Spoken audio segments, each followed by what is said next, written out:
In the shadows of our cyber defenses, a silent struggle is wreaking havoc. In the information security community, we're facing an epidemic that no firewall can block, a devastating surge in mental health struggles and substance abuse. The numbers are alarming.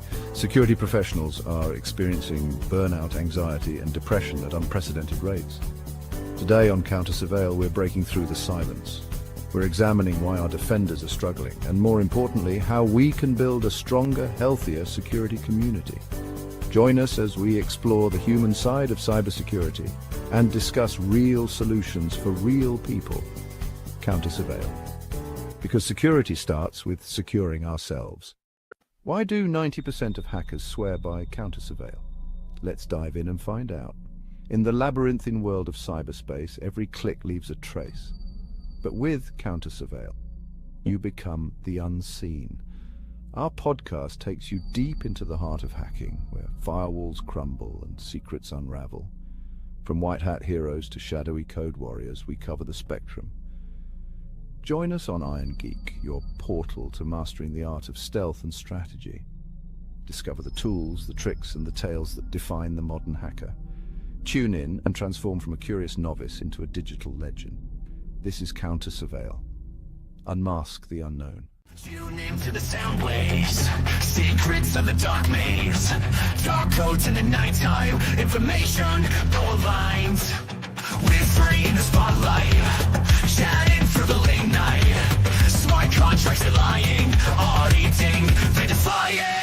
CounterSurveil in my ear, security we engineer. Learn the truth, don't disappear. CounterSurveil, we're right here. Crypto dreams and data streams. Listen close, it's closer than it seems. Fix the flaws, see through the smog. CounterSurveil, join the blog. Hello and welcome to the CounterSurveil Podcast. I am one of your hosts here, along with Sledge, Altkey, CrowdStrong, and Dataplex today.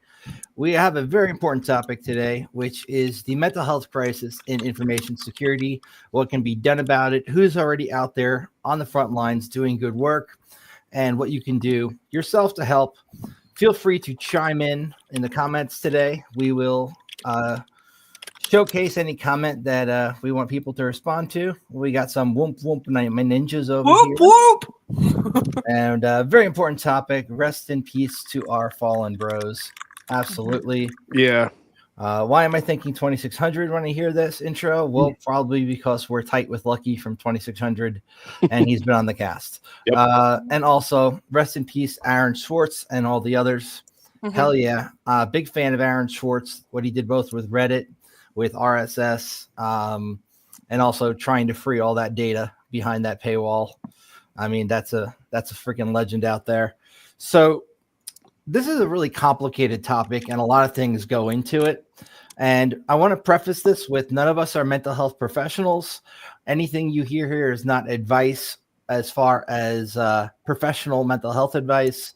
Please, if you are having an issue, if you feel like you are in trouble, reach out to somebody who can help you. That's probably not us, but we will do our best to help if we can. So, Sledge, mental health professionals are good contacts to have. Mm-hmm. Absolutely. And if you're going through something and this is triggering, we are perfectly fine with you letting us know. And we apologize if we happen to handle a topic maybe a little not so sensitively, or if our wording got lost in translation somewhere. Fair enough. So a little background on myself. Many years ago, before I was involved in InfoSec, I did have a lot of mental health issues. I worked actually as a peer counselor at the Mental Health Association of Nassau County in New York for a number of years. I did help people as an employment specialist get employment, get back on their feet after prolonged periods of not working. And for me personally, one of the things that helped me through my mental health crisis was helping other people get through theirs. Learning the skills needed to help somebody else also taught me things that I could apply to myself so that I was better as well. So I think if we want to make ourselves better as a community, we can kind of take from that same mindset of, if I learn how to help somebody else, I also might learn how to help myself. So I think that's a good kind of kickoff. And CrowdStrong, I'm pretty sure you work for a nonprofit that helps people, not necessarily in the mental health space, but why don't you go a little bit about what you do? So one of the many hats that I found myself wearing is my nonprofit deploys to places that have been hit with natural disasters, not unlike the North Carolina, Asheville, those folks.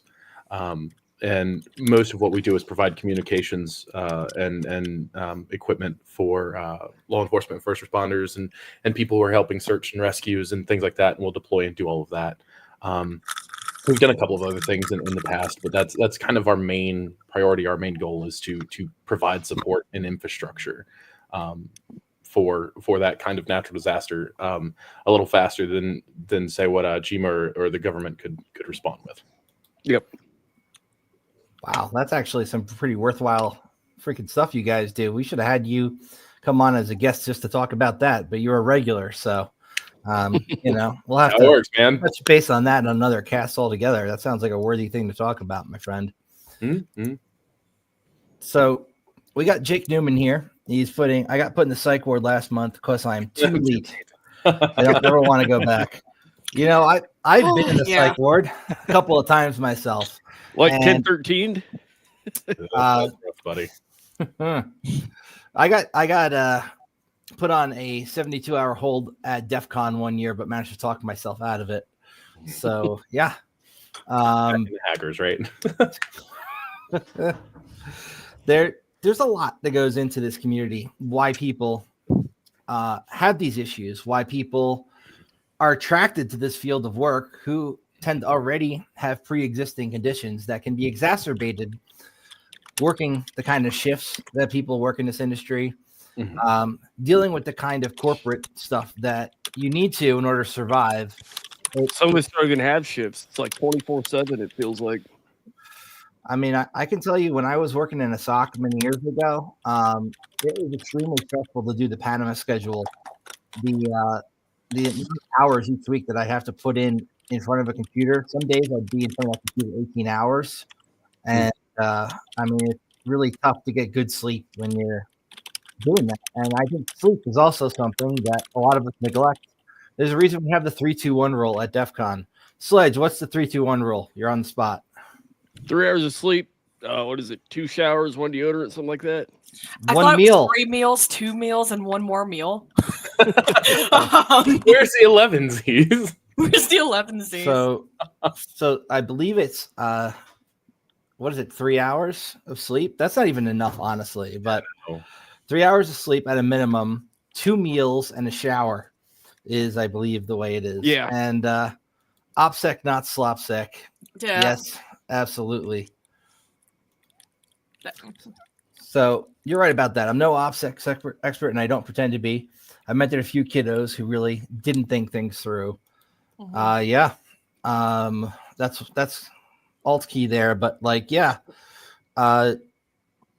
the best we can do as professionals in the industry, and I hesitate to use the word professional at all, but is to pass on to the next generation what worked for us, what didn't, and make sure that we do our best to shelter them from the same bullshit we had to deal with. Like, it's also important in my day job. I actually had a conversation about this earlier today with one of, I call them my kids. Some of them are my age, some of them are not. But they are the analysts younger than I am. It's really easy, especially in the SOC, to get burnout, man. And that takes a toll on the mental health. And the best thing that I've found, at least in my career and my experience, is just to be there for people, be that sounding board.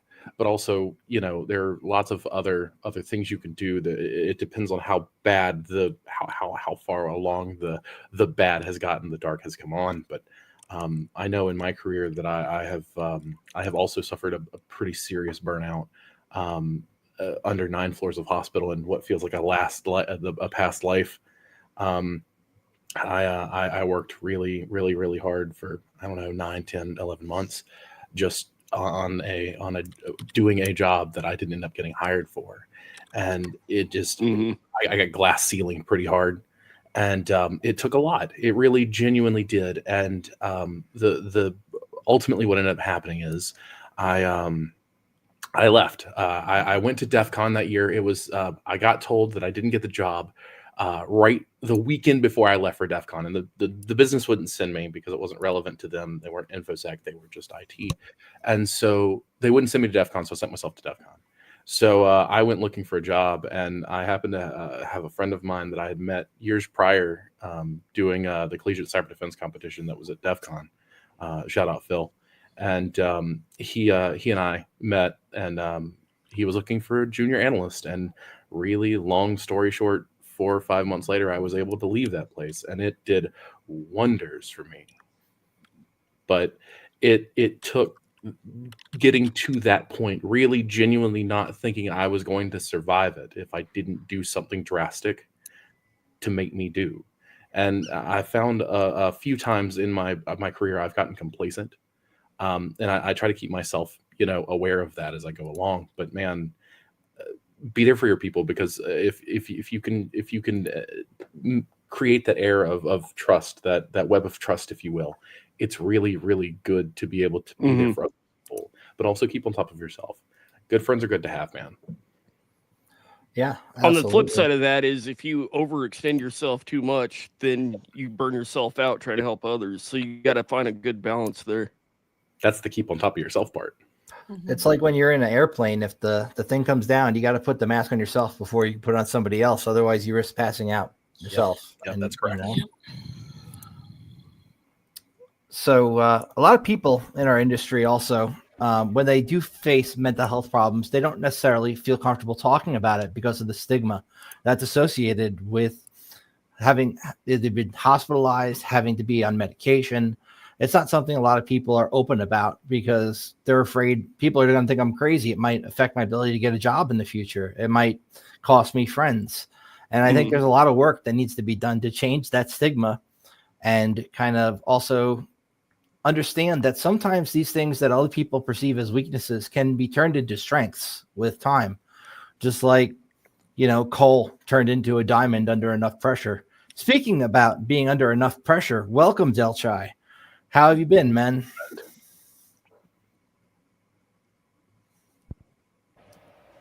And we have silence. It does not. He's got to reboot his wheelchair. Not rolling thunder. Are you there, Delchai? Well, we'll come back to him. I'm sure he'll get his AV setup going. We'll know when he's here. Yep. I do have a side tangent when we have a minute, but let's keep going with where you're rolling.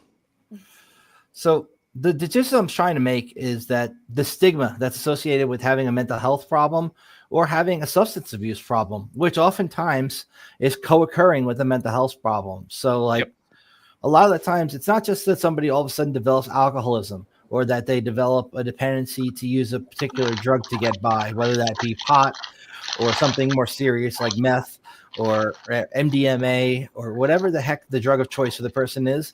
A lot of times the reason they turn to that in the first place is because of the underlying stress and mental health problems that they've got and the fact that they don't have any legitimate outlet for them. And I don't forget the more popular drugs too, like, caffeine. We don't count that one. It's just any Call me out. Call me out. When you see people, taking down 18 to 20 cans of Monster a day, their insides turn purple and they start peeing the Russian flag. It's it becomes an issue. My not to mention, a lot of people, and people don't think about this, but everyone grabs a Coke, right? No. All right. And then what happens after 10 years of that? You end up sitting there on the bench with Wilfred Brimley. Oh, diabetes. Not the diabetes. So, when you say drugs and drugs are a problem, it's true. But let me tell you something. Once you cross that big 4-0, you can't stay up 36 hours anymore on just Monster and Dominoes. And if you do, you end up, looking a little more rounded of a person than you ought to be. So, we used to joke about, joke cola, twice the sugar, all the caffeine, or twice the caffeine, all this. You can't just. I mean, I know plenty of people in the industry who, hoover up more cocaine than a drug dog at the LA airport. Sure. And, that only goes so far. And then you turn into redacted. But there are things you got to consider. A lot of times the drugs are done out of necessity because y'all getting old. You can't pull 36-hour shifts. You can't pull 22-hour shifts. I made the mistake last week of pulling a 19-hour shift. And the next day I was worth my weight in rubber dog shit. Yeah, that's a good call out. The mental capacity as you get older and deal with this repetitively, especially if you're in the any kind of incident response or any kind of I call it like frontline work, right? Where you're dealing with that repetitively. Like, you take a 20-hour trip down there, and the recovery time as you get older is twice that, right? That's if you get recovery time. Yeah. For a lot of people, that leads to more serious health issues, with stroke and stuff like that even. I mean, you gotta remind you, the last time I had a medical problem, I'm on the phone with my doctor, and I'm like, do I have to go to the ER or not? And meanwhile, my boss is on the other phone calling me a pussy. Yeah, I've heard a lot of stories about that.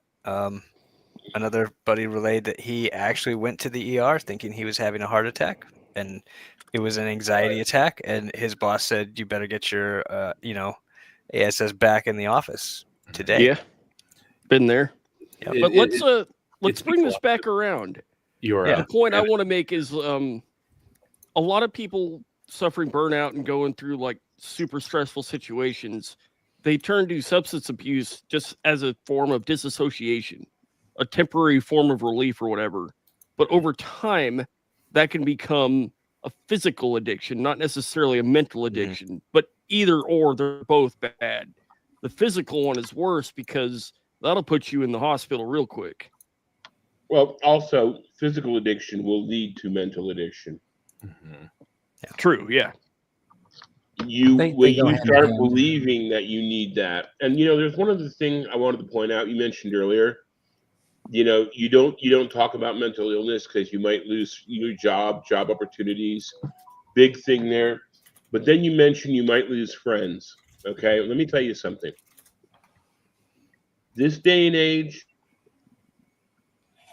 if you lose friends because you're honest about needing help with something, they weren't two things. Number one, you need new friends. Number two, they did you a favor by outing themselves, and you should drop kick them from the goalposts of life as close as possible. Yep. Soon as possible. Because there's just absolutely no point in maintaining toxic relationships like that. And I hate to use that phrase, but they're toxic to you. It is what it is. Yeah. Yep. You are correct.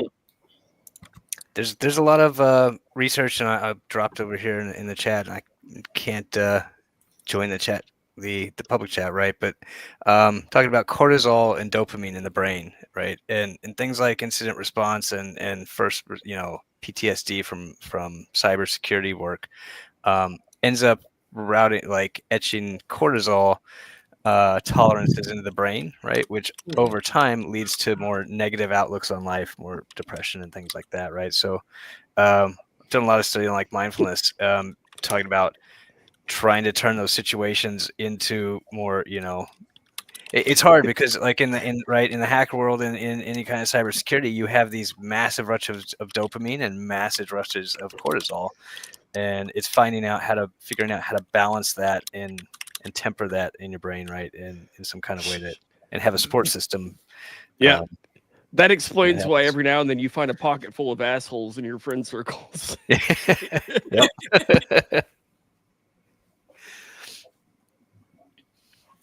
Yeah, when it comes to cortisol also and stress hormones, I think there are things that can help with that outside of your traditional medication that oftentimes you're going to get prescribed if you go talk to a doctor about it.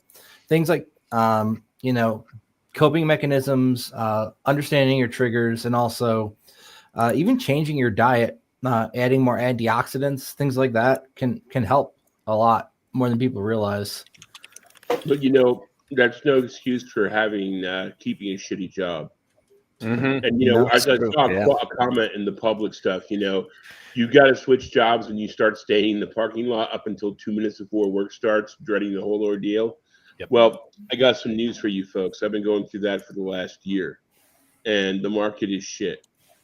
And there's not a damn thing you can do about it. You can be the most qualified, kick-ass person in the world, and if the AI bird shits on you, you don't get a new job. So there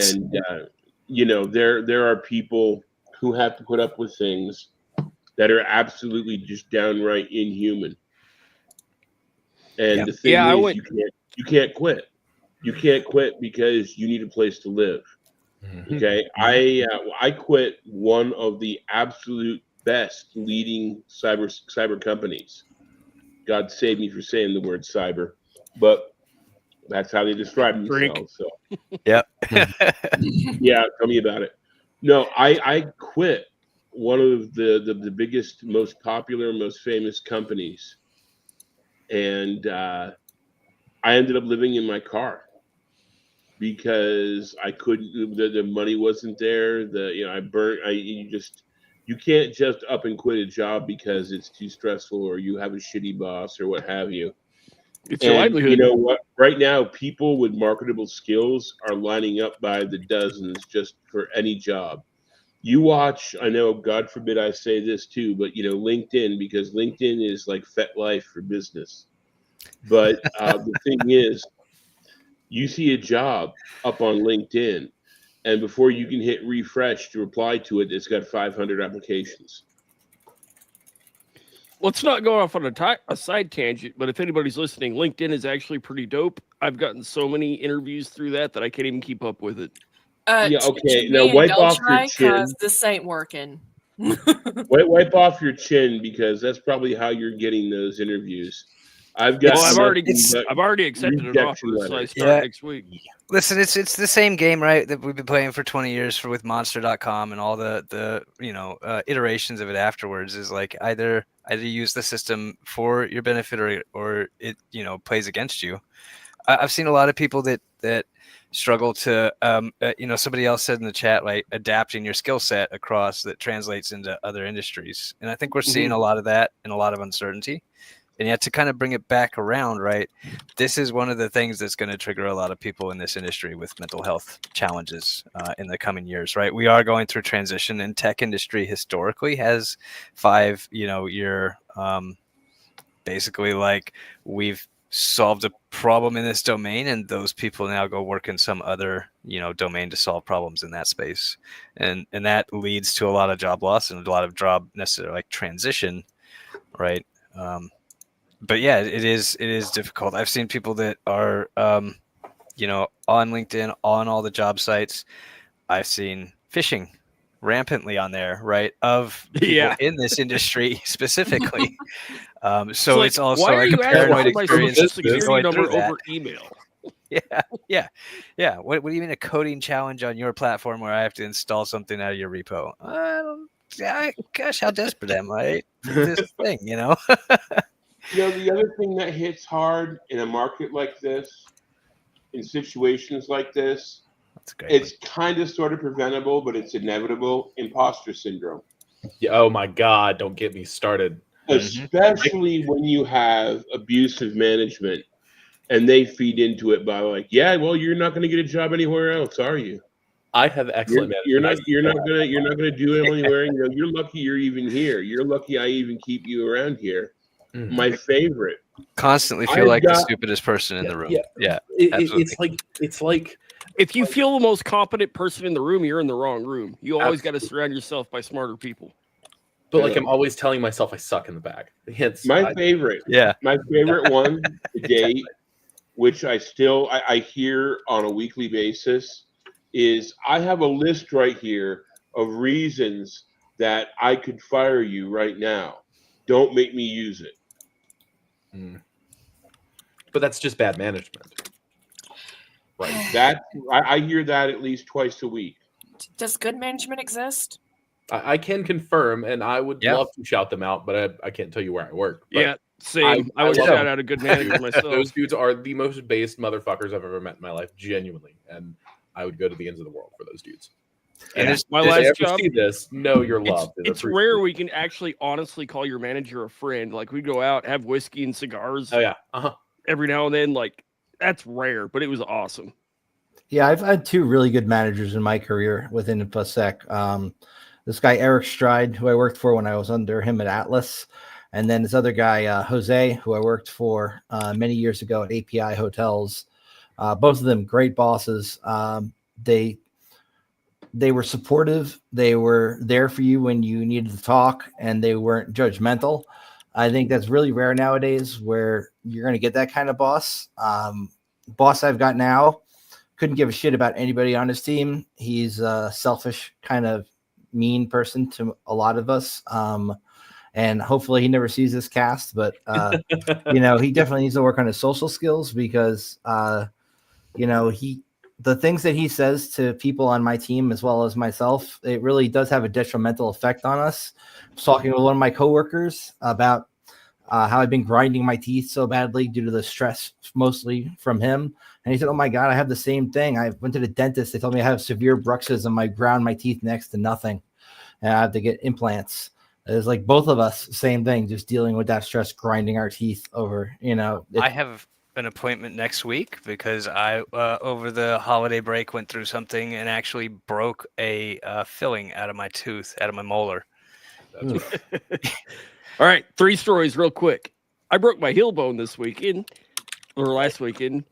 Another story, I'm getting a full mouth implant in the next couple of weeks or months. That's not a story. Hey, and then the third, I was going to wrap it back around to my manager and how good he was, because there was a point in time where I was going through a divorce, and he's gone through a divorce too. So he actually took time out of his day outside of working business hours to just, sit down and just talk about it. That was really cool. And then they gave me a week off so I could just kind of sleep it off. I've got that book around here somewhere. So analysis paralysis, one of the people wanted to talk about in the chat. That's when you have essentially so much going on that you just can't make a decision. You're just kind of like, you kind of get into that state where it's really hard to move forward. Anybody ever deal with that here, where it's kind of like, my flip a coin? Oh my God. When I first started at InfoSec, I was working with a really jank version of Logarithm and Dark Trace, and there was a lot that it was all noise. And even now where I'm at, there's so much noise, but we didn't really have a team at my old organization to, we didn't have content. We didn't have, it was just like out of the box stuff. And it was a mess. Of course, again, and I've said it a couple of times, it was me and a couple of other guys in a closet running socks. So, I think there were 8 or 9 people when I started, and we ended up with 100 and God, I can't remember how many after I left. That was the one you worked with me, Delchai. And even then, Delchai can confirm that place was a wreck on its own. But like, whew, there was just a lot going on. You see the same thing over and over and over and over and over again. And you're talking about Clown Shoes, right? Yes, I'm talking about Clown. That place, yes. Oh man, Clown Shoes was an artiste. Oh, I was talking about the organization as a whole, not just him. Well, the organization as a whole was a flush twice situation. You might need the poop knife, but that's okay. That's all right, man. We survived it, right?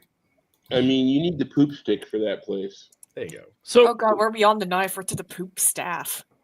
Here's another thing that I've been noticing in the industry lately. Like, we've all been pen testing for like a decade or so. And now that, let's say, you got laid off and now you're trying to get back in the industry, they've got a lot more buzzwords like red team, cloud security, yada, yada, yada, that we don't have on paper because we never had to really deal with that. But we technically have. It's just not on paper.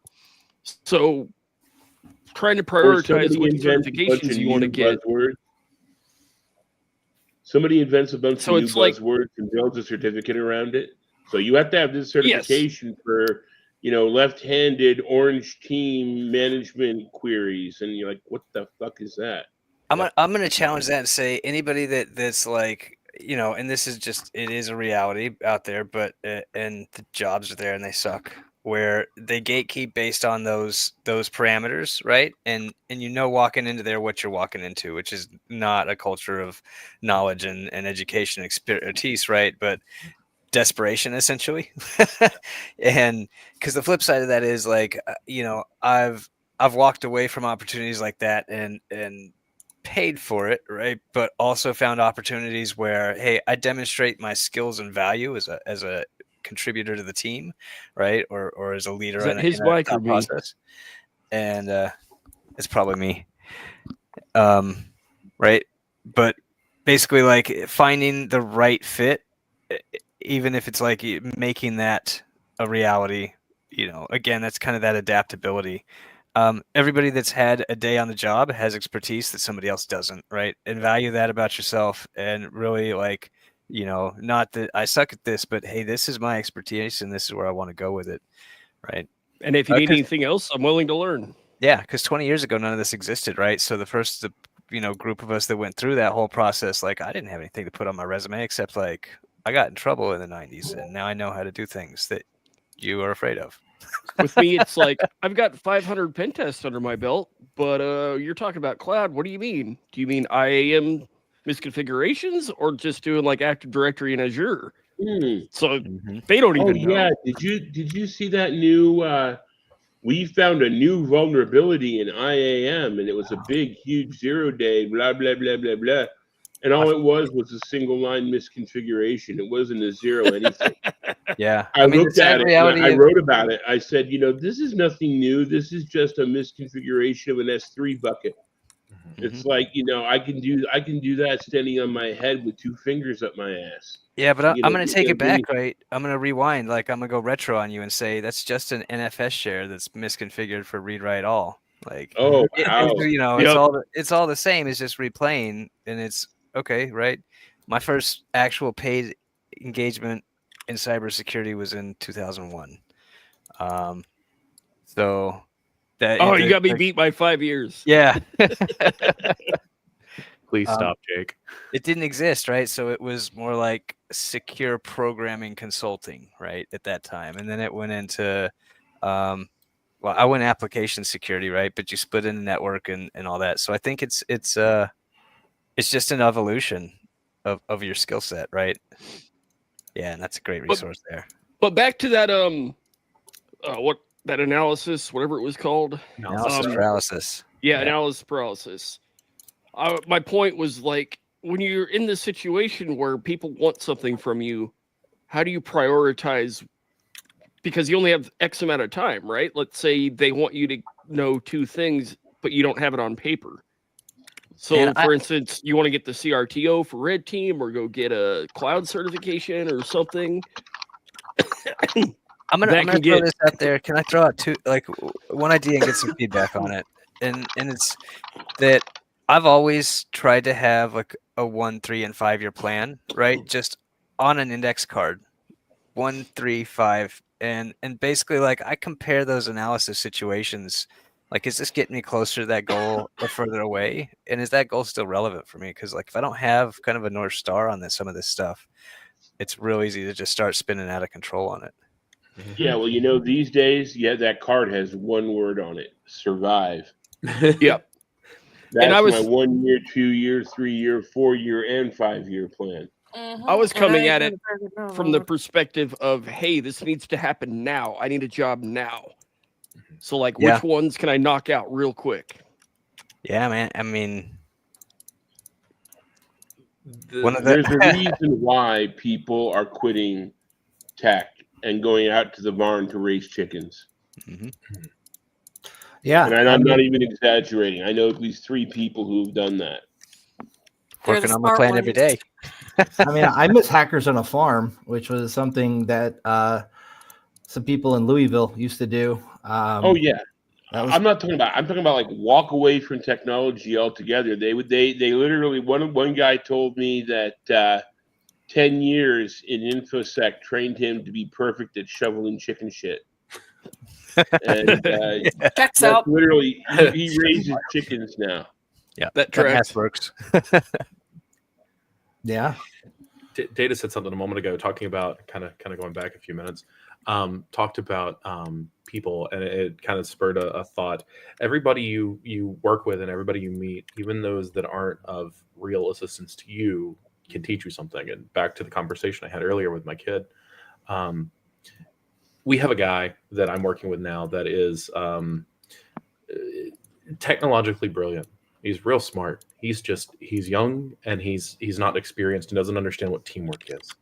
So he likes to come in and kind of steal the show from everybody else and thinks it's him and is his own brick wall, right? So in what we were discussing today, me and my kid, for lack of a better term, I don't want to use names. We learned two things from him. We learned how to take control of a room, and we learned how not to treat people. Every tool bag has something useful in it, and that is something that you can take from anybody. Everybody has something to teach you. You just have to find what it is. Yep. And sometimes, unfortunately, the thing that somebody's going to teach you is what not to do and how not to act. Some lot of lives the way are we learn. cautionary. Yeah. Some lives are cautionary. His is absolutely. I look at that from two directions now as I'm getting older in the industry, right? And looking at the generation that's coming behind us that's fully digitally connected right from the start. I still like to hang out in person and look people in the eye, right? Eye contact is something that's changing over time. But like, how do I take my experience and my traumas and turn that into positive experiences for the next group of people entering this industry, right? Or, say, hey, this is not the way to get into this. Maybe pivoting a little bit, right? But to be a developer versus a cybersecurity engineer versus a pen tester versus a red team or purple teamer, right? Like, these are all shifting kind of waves in the tech ocean. Getting a little metaphoric there, but right. Which, if the wave's not working for you or you didn't catch it, right? Like, look for the next one or make the next one. Mm-hmm. Because it's all, this is a 30-year-old industry at best. So we're babies in terms of like the overall like economic growth engine that drives this whole thing. So went off on a tangent there a little bit, but good tangent. I look more to like, how do I take a bad situation and turn it into an opportunity to be a leader in that situation, right? Based on helping somebody else navigate that bad situation for positive gain. Like, hey man, you may be getting fired today because of that incident, but here's what we're going to learn in the period that we have left to learn something about that. Yep. And then if we want to keep going down tangents or pull it back to mental health, I'll start saying something like, to your point, like that's kind of one of the reasons DEF CON exists, so we can all meet each other in person. And that's a huge networking opportunity. And in my experience, that's been the best way of just learning, growing, getting jobs, all that stuff. Just networking, meeting people. But the problem with DEF CON, though, to bring it back to the main point, is everyone glamorizes substance abuse. Yeah, I mean, it's fairly encouraged to go drinking with everybody, and people joke about, how much pot they smoke and all this kind of stuff. Drug culture is fairly prevalent at DEF CON. It's not necessarily looked down on like it might be in some other industries. And InfoSec in general, it's kind of expected. Yeah, I don't know a single industry that does not go out and get fucked up during a convention. Yeah, I don't care if it's farm equipment, construction equipment, hackers, grain feeders, pencil pushers. I'm going to say that they all come to Vegas, they all get fucked up, and they all do stupid shit. The focus that, DEF CON is this and DEF CON is that, people forget the human condition, okay? You get a bunch of D&D players together, you're going to have the same thing, and you're going to have at DEF CON. I live in Vegas. And back when I was out in, cruising the bars and doing the fun shit, right? Every time a convention would come into town, there would be somebody liquored up with a lampshade on their head running around with their dick hanging out. It happens. It's not unique to DEF CON. The drug use, I get you. The alcohol, but the thing is, too many people think that. They think, oh, hackers are just a bunch of drug use. No, they're a bunch of human beings. That's not necessarily my point. Flyover country. They came to Vegas. They see a pair of nipples for the first time, and they go nuts. My point, though, is yes, let's let loose in Vegas, get fucked up, go crazy. That's fine. But for a lot of people, they take that home with them and make it a daily thing and become that's a you problem.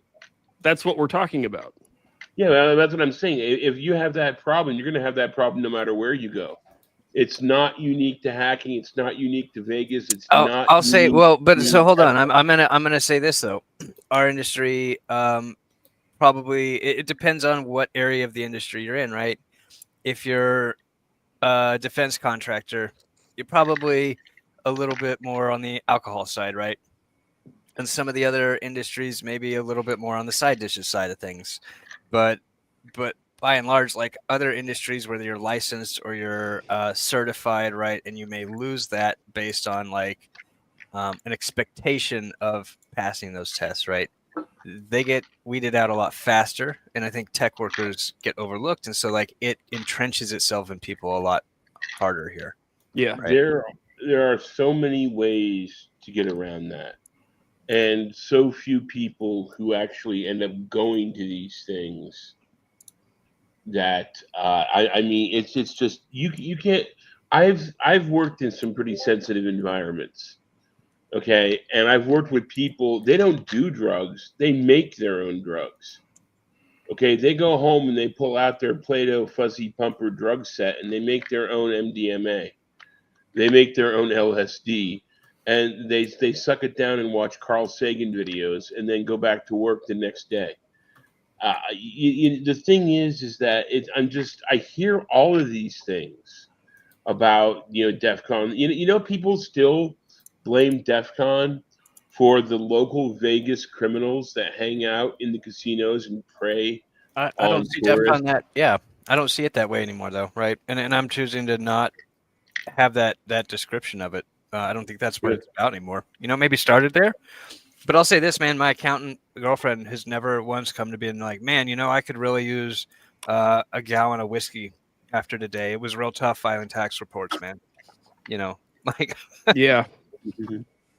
Versus I used some to have Jack Daniels in the IV bottle. I mean, I know what you're talking about. Yeah, I've hit it heavy like that before too, right? And it was all like a result of basically like ongoing trauma work that I was doing that I didn't realize was trauma work at the time. Yeah, vodka and the Camelback, the good old desk flask. Yeah, a lot of us that come back from the Pool 2 era. Well, we were young people in a young industry doing young people stuff. I'll say this though, right? That those industries that have these issues, dentists, right, nurses, doctors, heavy prevalence, the same thing, right? They also take care of their own people in their industry by having outreach and conversations about these topics. We're not saying that like that everybody's perfect or that there's not going to be tomorrow, right? Any kind of mental health issues. It's just a reminder that, hey, if there is something that you're going through, other people have gone through that too, right? And reach out and get the help to come back healthy as part of this community that's going to be able to take that expertise and that experience and do something good for people. But part of that, in the healthcare industry at least, I can tell you that some people are afraid to talk about it because while your health care provider, your insurance may provide mental health services, there are some things that you see or you run across or whatever that if you haven't been in the healthcare industry or around it or close enough to be, there's some fucked up shit, dude. You see some real bad things, and like that'll do some stuff, not great stuff to a person. And some people are afraid of going and talking to a therapist or whatever based on their health care because health insurance based on concern for that getting back to their management or whatever. So they do drugs to try and you know what's funny is that was one of the reasons why EAP was born. EAP was born because of that very issue. Because you go to a shrink, you go to a psychiatrist, psychologist, it's going to light up more red flags than you can imagine. You go to EAP and they go, oh, well, that's just, you're not having a good day, or you need somebody to talk. It doesn't carry the same stigma.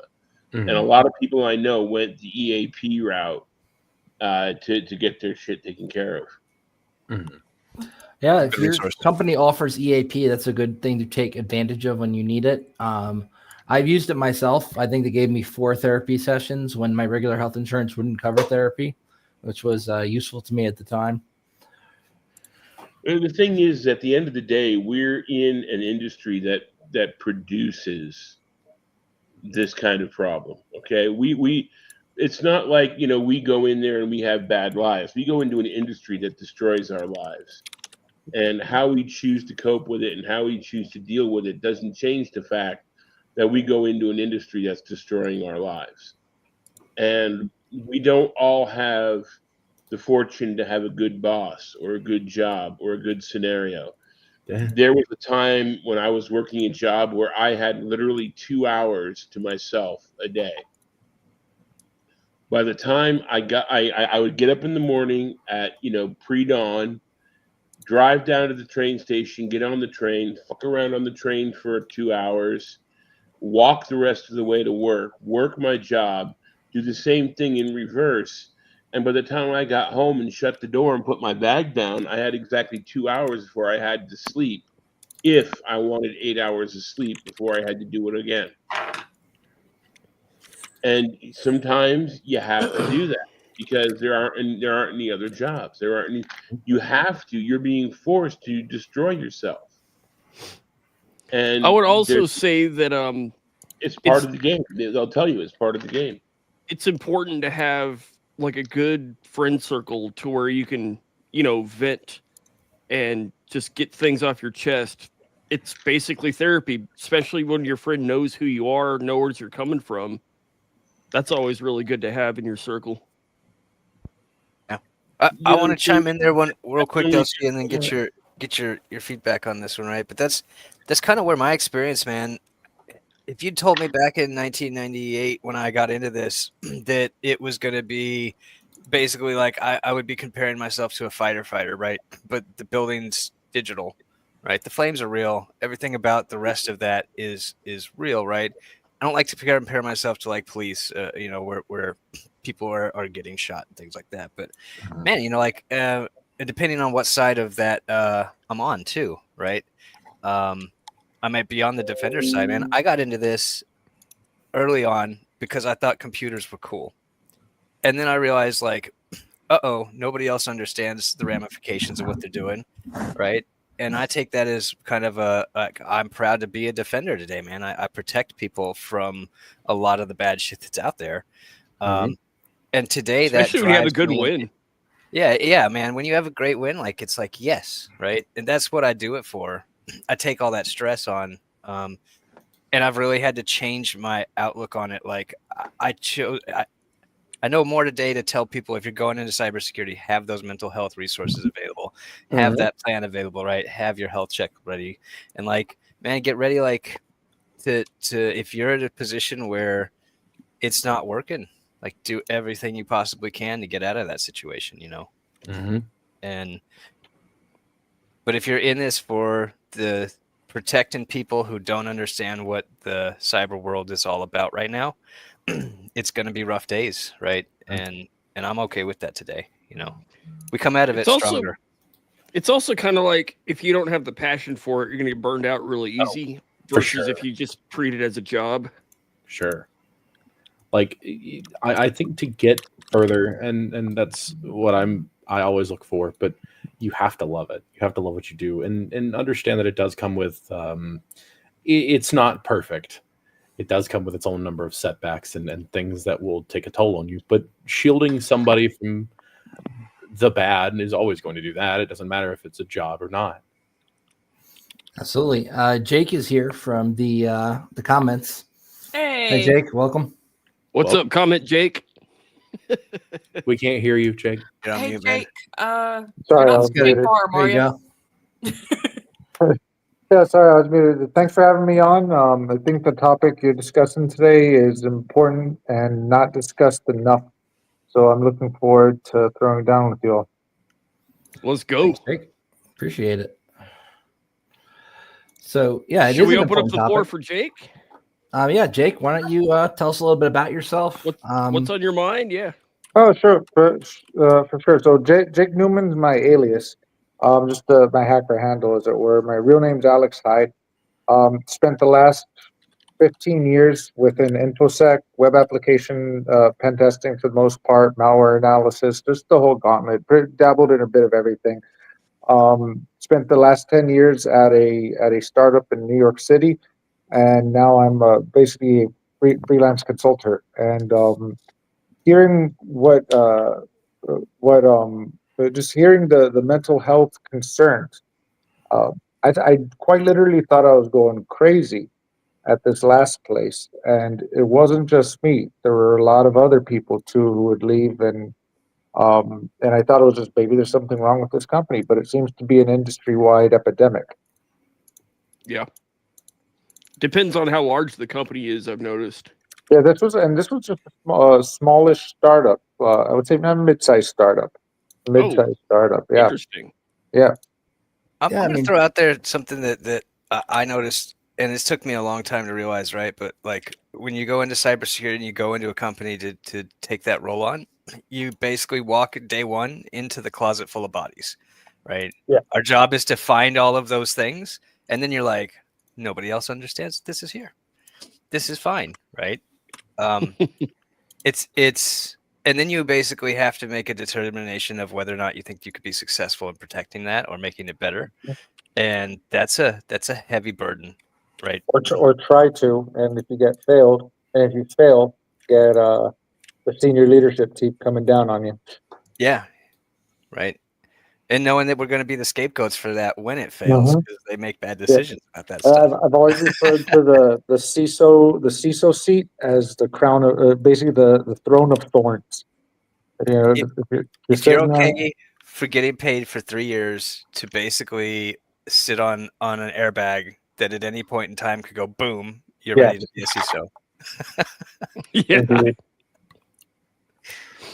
Yeah, it's definitely a stressful position to be in. I CISO for a nonprofit on top of my day job, and just dealing with some of the nonsense that will come up from people trying to pop our crappy website to actual threat actors who are trying to do bad things to the people in the organization because they don't agree with them ideologically. It's a very stressful position to be in, and I can only imagine how stressful it would be if you're in like a Fortune 500 or 100 company as a CISO. And in that position, you also don't have the ability to really have the coworkers who you'd be able to confide in, because you're in that position of authority where it's very difficult to be able to also form friendships with people. And, if you show any weakness confiding in somebody, it's not good. I'd like to add to the friendship part. So one of the things I've noticed within the industry, especially if you're at a company with a lot of high turnover, after a while, you don't want to make friends because you know that they might not be there, you might not be there. It's kind of like making friends on death row. That's the way I've kind of felt with it. You know, your cellmates. I had a situation like that once, many years ago. It was post 9/11, and the company I worked for went through a series of layoffs because everything went to hell after 9/11. And I went from being a little SOC person to being the catch-all person for everything. I instantly became an email admin, a PBX admin. I mean, this is back in the days when a PBX was a box the size of a refrigerator. I'm not talking about Asterisk. You know, you put a serial terminal on it. Switching the Palisades. The keyboard. And my job was to go out and cultivate all the emails from people that weren't coming back because they died in the towers. Then I had to go through their Oh boy, that's heavy. Then I had to go through their voicemail and annotate all their voicemails that they weren't going to return because they weren't coming back. Then I had to reprogram the PBX and to handle that. And then I had to make the reports for this, and I had to collect all their gear, mirror the drives, reissue things, stuff like that. And at the end of it all, they started having layoffs. And people were not kind to me during that process. And people try to give you guff about feeling low about it. It's like, hey, you just work with computers. You got the easy job. And I never even considered. The funny thing was, when we started having layoffs, a lot of the people that gave me guff got laid off. And they brought in a grief counselor. And the grief counselor sat down with us and said, so, how do you feel about this? And I said, well, I have a problem. And they said, well, what's your problem? And I said, I don't feel bad about it at all.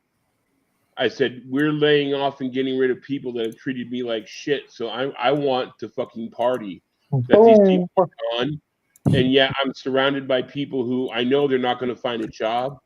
They're not going to be able to survive. They're assholes, but I don't want to see them on death row. Mm-hmm.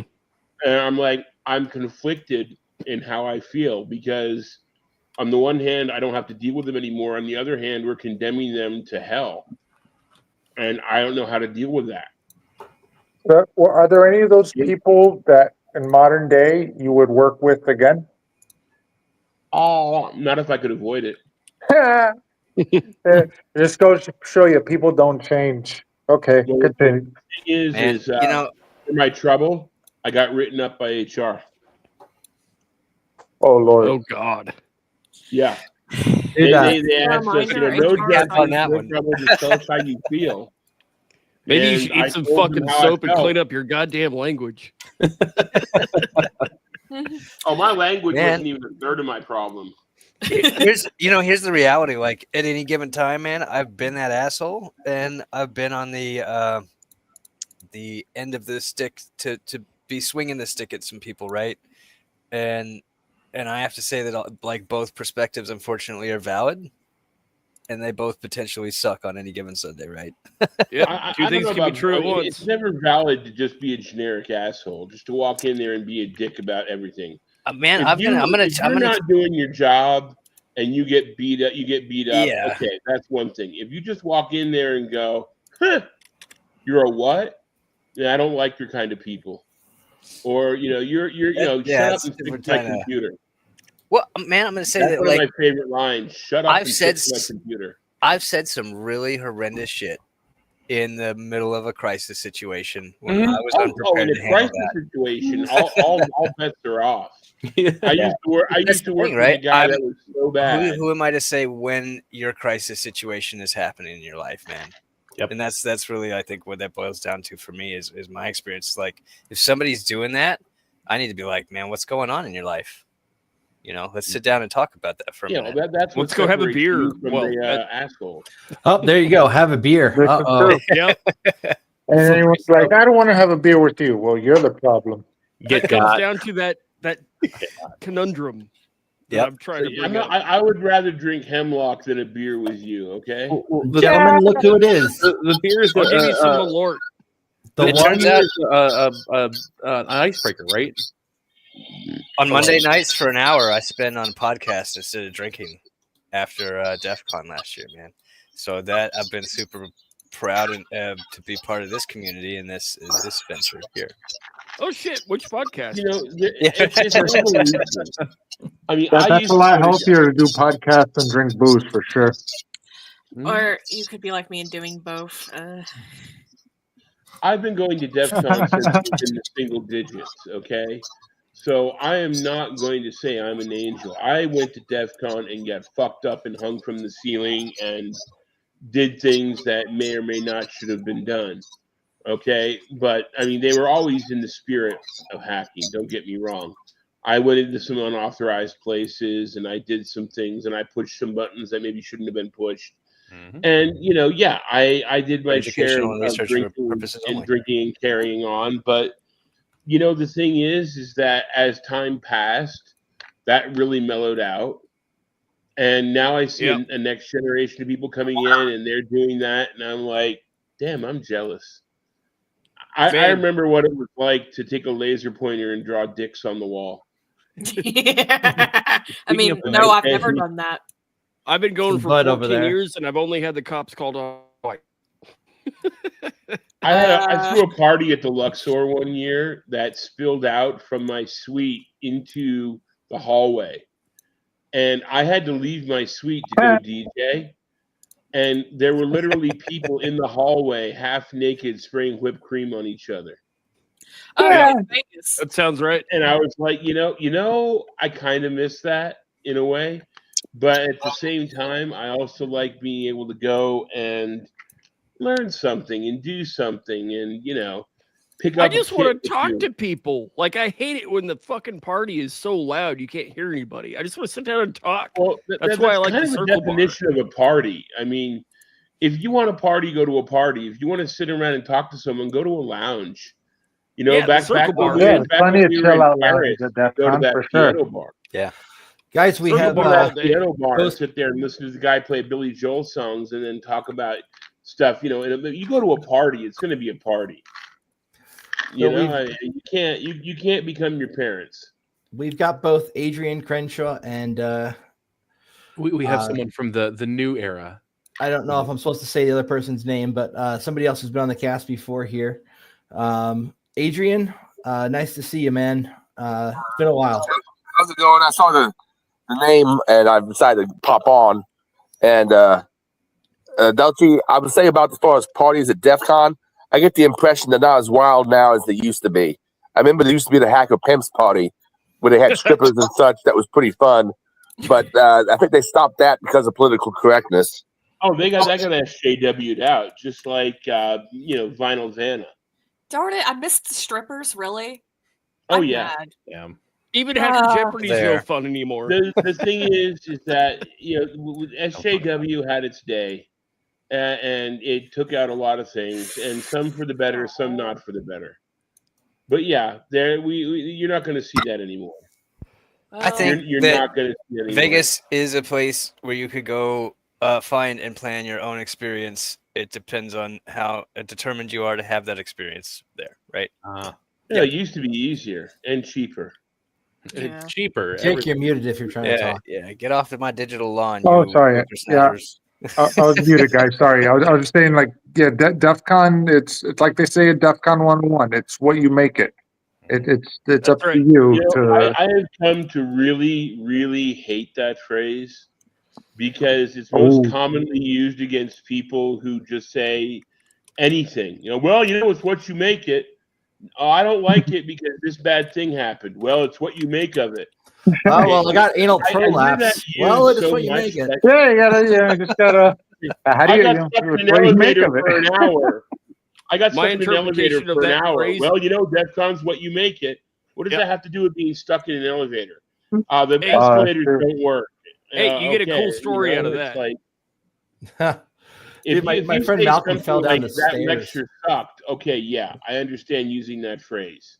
Okay, but that phrase to me, I interpret as don't go see a talk. Never. You're there to meet people. The talk's going to be online later.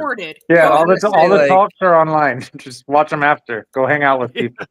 Yeah, I mean, it is what you make it is like Hack the Planet. You come there to hang out with people. Hang out with people.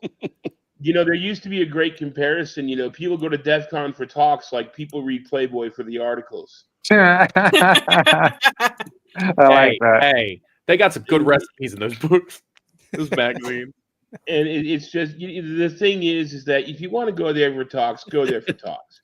If you want to hang out and meet people, go there and hang out and meet people. Exactly. The thing you is make it that what you want. You make it thing. The what you make it thing is overused. I mean, there's some great times when it needs to be used, and there's some great times where it needs to be listened to because change has to happen. Okay, but sometimes it gets overused, and if anybody complains about anything, they get that thrown in their face, and it's like, no, we got to find a better answer. There's got to be a better answer. People seem to enjoy banging my cock this year. That was funny. That was fun. And so you broke the hammer. Yeah. TSA broke it. Yes, that means there was one That's year. like hammer time stop. That's a. There was one year I was at a party, and I was dancing to the Goon Band, which I thought was pretty cool. It's always been cool. And I fell down on the floor. And a couple people tried to help me up. And somebody else came along and using paracord, triple wrapped, tied a 1.5 foot long purple jelly dildo to my belt. Nice. To the belt loop on my pants. And of course, I had already been swept clean, so I didn't have a knife or a blade or anything I could possibly have on me. So I'm walking around DEF CON with this giant purple dong, up against my leg, just bang, bang. And people were laughing. So finally I decided to go out to my car where I knew I had a Leatherman, that I could cut this thing off with. Funny thing happened. About halfway to the door to get to the parking lot, I got accosted by a group of people that started screaming, "Look at the example of the patriarchy. You're ruining the world for everyone. You're ruining the world for everyone. Why do you hate women so much?" And they did not want to hear that somebody had tied this thing to me as a prank. They didn't want to hear it. They followed me all the way to the door, screaming Those people aren't hackers. Well, no, the thing is that this happened. And it's like, Should have told them it's what you make of it. There used to be a time when a prank like that would be funny. And now it's like, oh, you're a horrible person. I'm like, no, the horrible person did this to me. So, things change. One thing I said, and don't get me wrong, I love Hacker Summer Camp. But I said Hacker Summer Camp has evolved in the exact opposite way that Chuck E. Cheese has evolved. Now, Chuck E. Cheese used to be a place more or less kids for a pizza party. Now, Chuck E. Cheese is a place where adults go to get drunk and fight. Well, DEF CON used to be a place for hackers to go to get drunk and hack, and now it's a place to bring your kids for a pizza party. Oh. Yeah. So, are we our parents now? Is that like where we're going with that? You know what? It's not that maybe that's not such a bad thing, but it is an evolution, and you got to realize that evolution is going to happen no matter what. Well, the sad part is like, but there's a good part of us in this chat that are now paid like to fight against the things that we, heralded back then. It's a real weird paradox about where our income and our opportunities come from, and what that means for the generation that's coming around to hack the planet. At the next summer camp. Look, there was a time where you could run down the hallway in your underwear screaming "Hack the planet" with root code written on your chest in Sharpie, and you wouldn't have to worry about losing your job. That ship has sailed. Okay. So many stories regarding that. Now, the next time I see you, you'll be at McDonald's. So, y'all, we want to bring on Cameron and put him on the spotlight? Yeah. Uh-oh. Sure. I would just like to note that we also have somebody from the younger area or the younger time frame here as well. Rap God is here with us. I would like to bring him up later. We have a kiddo. Rap God came on first, right? Who was first? Yeah, Rap God was technically here first. Yeah, I think I was here first. Let me undo that then. 1 second. Sorry about that, Cameron. Thanks. Hey, thanks for being patient and hanging out and listening to us ramble. All good. Rabble.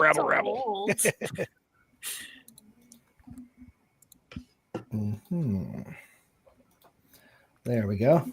Mr. Rap God, why don't you go ahead? So obviously, as Ben said, I'm the younger generation. I'm currently still in college, debating that decision to start with, but obviously only had a couple internships involved into the cybersecurity realm. Started in marketing as a freshman, slowly moved into InfoSec last summer, looking to stay in InfoSec and kind of switch sides this summer, switching from like a Fortune 500 company to a private consulting company. So obviously mental health was kind of the topic I've been hearing so far today, and I haven't really had a super ton experience in terms of work environment, except for a really great one that I can't really say anything poorly about. Had a great experience last summer working. So cool. Yeah, that's kind of my background. You said you want to switch sides. What did you mean by that? So I was in the SOC last summer. Got some great advice, met some great people. Currently working on like my Security Plus because I feel like last summer they gave me like the educational benefit of being able to go get that this year during school. Yeah, that's a legit one. Yeah, it was great, but obviously like dealing with firewall rules is a lot different than trying to get around a firewall. And my aspirations, and especially I think my generation, we go into the workforce with a mindset that you have to go above and beyond what's already there. So like for me, I really love like what you consider the blue team. But like at the end of the day, I'd love to be in like the purple side, being able to understand like both penetration side and defense side. Because you can't defend if you don't know what they're doing. Exactly. That's right. Right. Take this a different direction and say, like, do you have mentors in your life that can help guide you along that career path about whether you're in a good environment that's on your track, or that's like, you know, helping you see your blind spots and push you harder in those areas? I do. I'd say one of them's definitely on this call right now. It's kind of how I ended up here. That's so sweet. Oh my God. I do have the opportunity to come from a family that is very, very involved in cyber. Different stages of cyber, especially. I kind of have a lot of opportunities around me in terms of knowledge. Like for me right now, a huge decision I recently made was, do I go get the master's degree in cybersecurity to check a box, or do I continue to, you know, try to make a name for myself, like coming straight out of college and working? Do what you want, but college in this realm is kind of useless. Yeah, I'd agree with that until you want to take a leap or a bound and try to go somewhere you're not supposed to go. Just get a bachelor's and call it a day. Do you think that's the case in 2025? Because there are a bunch of universities now that have all sorts of InfoSec curriculums that did not exist 10 years ago. So you want to hear something? When I went to funny about college, that? I went to school for network security in 2009, and there were 2 colleges that had it. And that bachelor's, yeah, it looks good on a resume. Well, hold on. He was about to jump in there with some. Go ahead. Yeah, so like I said, start studying for the Security Plus, and you can call me out if my definition's wrong. But my teacher in class, I'm in a cyber threat intelligence class, is like my only curriculum. I'm a management information systems major, so not computer science, not cybersecurity specific, kind of the business computer science side. And I go into class the first day, and my teacher, he gets asked, he's explaining what a DDoS attack is, and he has like a picture of obviously like a threat actor's computer, and he has some zombies' computers, and then he has like a web server. And a student asks him just a simple question or his question is from the perspective of that threat actor has taken control of computers in a company already. And the teacher doesn't understand the curriculum enough to understand that those zombie computers don't initially mean that your company's already been compromised. Normally, those computers could be a library, it could be your personal device, my personal device. It's not exactly already meaning that there's been some type of vulnerability exploited. It's like having a gym teacher teach sex ed who's never gotten laid. Yeah. I mean, brilliant. Oh, man. I would say if I could go back on the college path, right? Because I initially started comp sci and I actually switched to MIS. And I dropped out because I started a consulting company, but that was back in 2001. I guess 2003 is when I formed my company and took contract work for the first time, legitimately. But I would say like focus on like, I like to say like tangible goods, right? Tangible industry, and or math, right? So comp sci right now, I think in college is behind, and it's churning out cookie cutter developers that don't have real world experience. So anything you could do going into the industry to follow passion or follow up network connections that you have a plus, but basing your like degree path on things that translate well into other use cases, so math, legal, those kinds of, core skills. Because if you're passionate about this and you're in cybersecurity, you probably already have the majority of the skills or the drive you need to succeed on that path, right? Understanding the business aspects or what really like you can now diversify your interest in this industry into really specific niches where we need people to kind of drive those changes in those areas. So the passion part is important because you should be having your own projects outside of school that you're working on. Absolutely. Yeah. And if you don't, you're going to have a hard time explaining why you don't have a home lab in the future. Yeah. And if you don't have any at the moment, find some. Not too late. There's all sorts of stuff that needs to be poked and prodded at, and a lot of people don't. They might have an idea and not pursue it because they're like, "Oh, I'm thinking about it, there's someone else doing it." Chances are there's not. You'd be surprised. And who cares? Reinvent the wheel. Learn something from trying it yourself. Collaborate, expand, iterate. Do it anyways. Like if someone else has done it, do it anyways or automate it. One of my earliest I want to throw in a word of caution, especially since mental health is a topic today. Exactly what you're talking about is something that I have done, and it is a great way to burn you flat the fuck out. So I can see that. Yeah. You need to really pay attention to yourself and hold boundaries, because it's really easy. You gotta have that work-life balance sucked away. Because I would say it's the end goal. I used to just do it for hours and hours and days at end, and like my hips now hurt because I sat for too fucking long without getting up and moving. Right, so like. That's a literal thing. I have snapping hip syndrome, which I developed from sitting on my ass for too long. Like you have to put boundaries in place, and it's especially difficult for me because of my diagnosis. But it is inherently important, especially if you want to make it long term. That's all I have. Thanks. I want to ask real quick. Sorry, Sledge, but I want to pivot back to Rap God and say, like, from your perspective, coming into that industry, and then you said you've got resources around you, right? What are your peers doing in respect to establishing those boundaries? Is that something that's talked about now in your coursework, right? You're referring to like work-life balance, like boundaries? Yeah. How do you have passion without burning out while still getting ahead in the industry while, maintaining good, healthy social networks and moving ahead in your career, right? It's a complex topic. All the puzzle pieces. I did have the opportunity to come in as a marketing. So originally I started marketing for a startup store platform. That sold. I went to an AI security platform, which I had to stop working for to do my internship past summer. And then now I'm working for a ransomware startup company. And I'll say that like I've studied for 2 certificates now. I got my AWS Cloud Practitioner my sophomore year with a full course load. And now this semester with a full course load, I'm going to try to get my Security Plus. And like to get back to like the burnout, at the end of the day, it's like it feels as if you kind of have to put yourself out here for a couple years and really like put the time in to earn a spot at the table right now.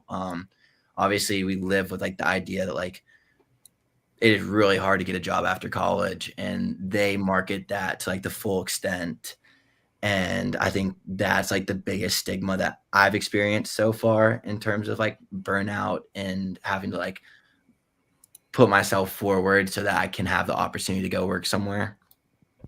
And what I hear is the dangerous line that I've walked with passion invested into things that ultimately maybe didn't pay off, or like I felt, I heard you say like you feel that's like a requirement early on, right?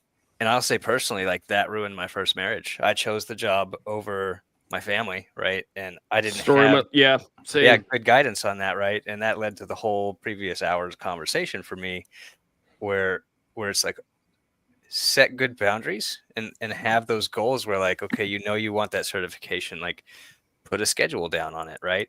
going to spend an hour or 2 hours every week studying towards this, and here's when I'm going to take that test, right? So time management is important, especially when you have a family. Yep, exactly. Almost impossible when you have a family to also then have side projects and have that outside passion. I mean, if you want to spend any time with them, that is. And we have a question from I am Logic 83 here. AI security. Let's talk about that. You had mentioned you worked for a company that did that. I think he's interested in what you did. So I don't know what I'm allowed to say. That was probably the company I worked with for the shortest amount of time, just because that internship ended because I started a new one. It was last year, my sophomore year, and basically what the company was attempting to do was it was one of those companies that just like as soon as AI the name took off, it was there. The technology behind it, it was more focused on like a consulting than like a software company at that point. It was kind of trying to get its name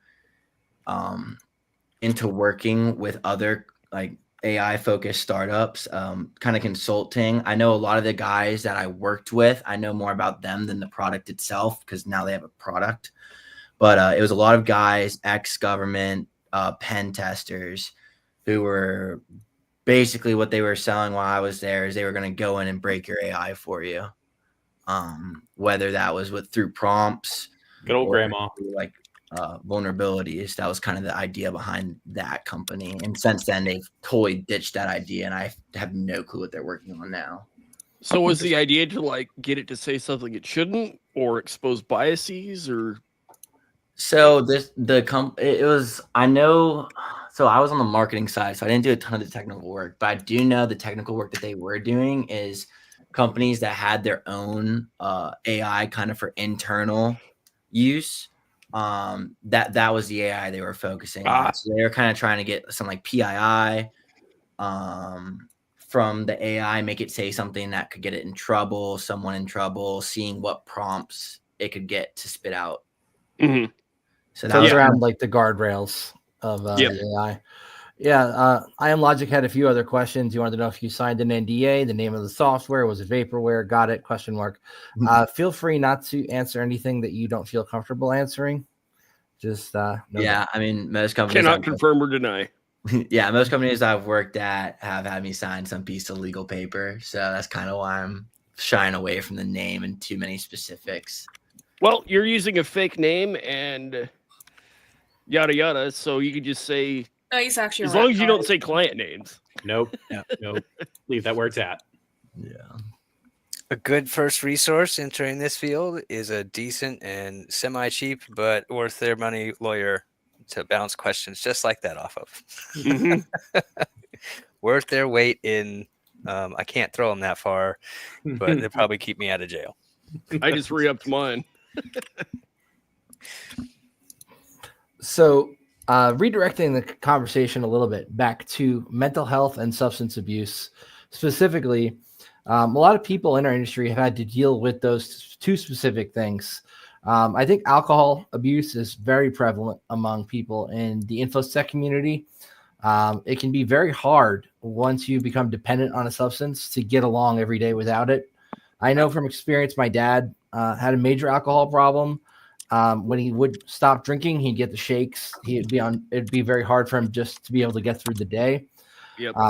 And alcohol is not the only drug that can cause that kind of issue for people. But when it comes to InfoSec, I think alcohol is just more accepted. And even like as Sledge said before, let's go have a beer. I mean, it's built into the culture, and not that it needs to be separated from it, mind you, but all things in abundance. And sometimes all things in moderation, please, not abundance. No, abundance. No, we got to drink all the things, hack all the things. Yes, that's drink right. all the booze. Moderation. Moderation is what I meant to say, but I said the opposite. So all things in moderation. I'll put out there. Thinking the opposite. So our industry also has a lot of neurodivergence, and a lot of that for a long time was treated with stimulants as well. So stimulants in this industry also tend to be a big problem, right? I don't even fuck with that, man. I have experience with everything. I have a prescription. Shut up. It's fine. I have a prescription that makes it legal to take essentially over-the-counter meth. I had a friend, who basically he went through this whole thing. So they cut off all the supply of, they were trying to cut off opioids, right? But they also shut off the supply of Adderall, which had been a requirement for this. I remember that for 15 years, and so he went almost a year without medication, and that really, ultimately cost him the job that he was at. And so there are folks in this industry that deal with that type of stress by reaching out in that direction instead of the depressants direction. So. Yeah, it's like, dude, I broke my foot, right? And the doctor prescribed me a bunch of oxys, and I'm like, I don't want that, so I'm not going to go fill that script. I've lost so many people to opioids. It's like, no, thank you. I was on 60 milligrams of Adderall and 200 milligrams of modafinil. On top of, I had a bunch of other shit prescribed, but those were my uppers for that stack. So that's actually a pretty good stack. Modafinil. Well, I mean, good, not in the actually good, but if you want to actually 60 mils of Adderall is max. You can't get prescribed anymore. Yeah, it's over the pandemic. There were some issues with prescribing Adderall via a lot of these remote online pharmacies where you could just kind of ask for it, not have to go see a doctor and get it prescribed to you.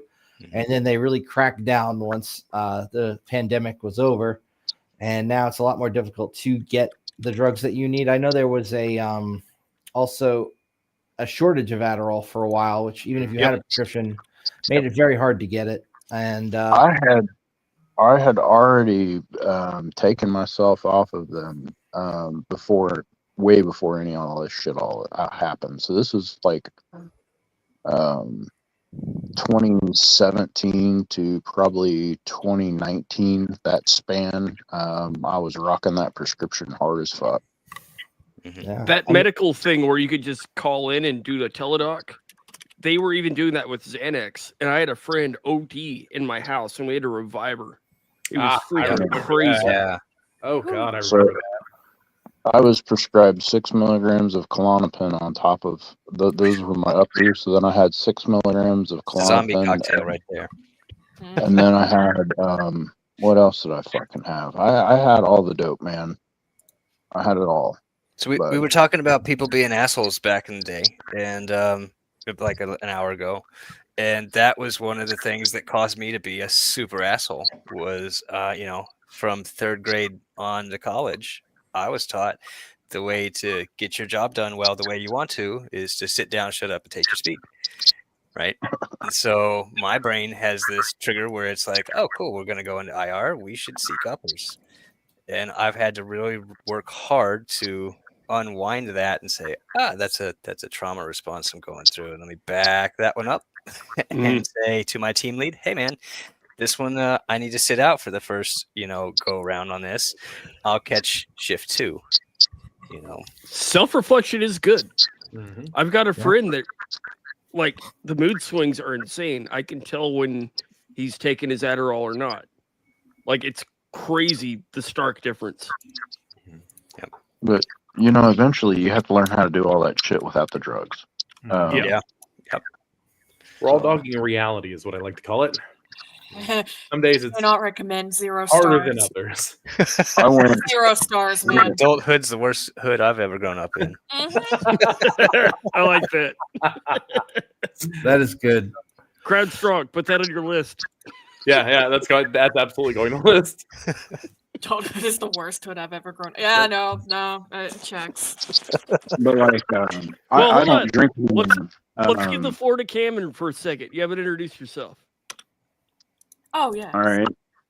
So, my name's Cameron. I'm the senior pen tester for some boutique consultancy. I don't know. I've been in the industry for a long time. I have serious mental health issues that I've overcome, and some I deal with today. And substance abuse has been something that I've definitely partaken in. So things to know about Cameron. I wear glasses. I have permanent double vision. That's a result of an ATV accident, all-terrain vehicle. Well, at That least you had belonged fun to getting an injury. that belonged to a police officer. Oh, I took the vehicle from the police officer and I totaled it. I was life flighted to the University of Cincinnati, where my tox report came back at a 0.86. There's no zeros. That's 3 times Jesus. the best rate. I was supposed to die from the alcohol alone. So yeah, I've had some serious issues with alcohol. I used to binge drink. I never experienced the DTs. That's where the guy's talking about when you quit drinking and you get the shakes. I never had that. I was always a binge drinker, right? I was so upset with reality that I couldn't handle it. I needed to go into another dimension, so I would drink. And I've done some The disassociation. Horrific shit. It's not disassociation, it's complete blackout. You're just gone. I've woken up underneath vehicles before. I've woken up in somebody's driveway while driving, and I'm like, "How the fuck did I get here?" I've woken up to EMTs. I've gotten out of a fucking DUI before. I've got a driver's license picture where I'm fucked up in that. I'm drunk in that driver's license picture. Yeah. Hey, I appreciate you sharing with us everything that that's some serious stuff, and I appreciate it, man. I've been there on a lot of that journey myself, so there's a reason that a person gets pushed to that extent, and that's the thing that the person has to overcome to get over their issue of substance use, because substances are a solution, right? That they're a solution to a problem. Where is the problem? The problem is the person itself, right? There is something that they're trying to cover up with a substance. So Cameron told his story. Let me tell you my story.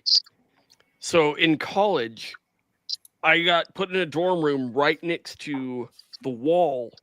My bed was literally against the wall where the kitchen was. So I'd hear parties and door slamming all night, and I couldn't sleep. So I turned 21 that year, so I was like, oh, I can afford some beer. And I just started drinking every night, watching Futurama, and just to pass out and ignore the noise. And when I finally moved out, that's when I realized physical addiction was a thing, because I had my first seizure, like shaking, had a panic attack, passed on the floor, called the medics, everything like that. And I was like, I wake up in the hospital and they're like, what's going on? I'm like, I have no idea. And that's where I learned about alcohol withdrawal syndrome. And that's kind of what I've been trying to wean myself off with for the last few years. But I'm making great progress.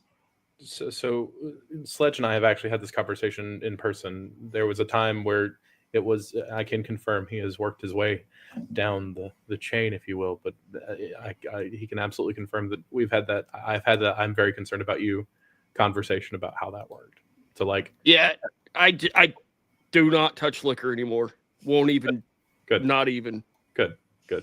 And number one, I hadn't seen you in a while, so, but absolutely have had that conversation.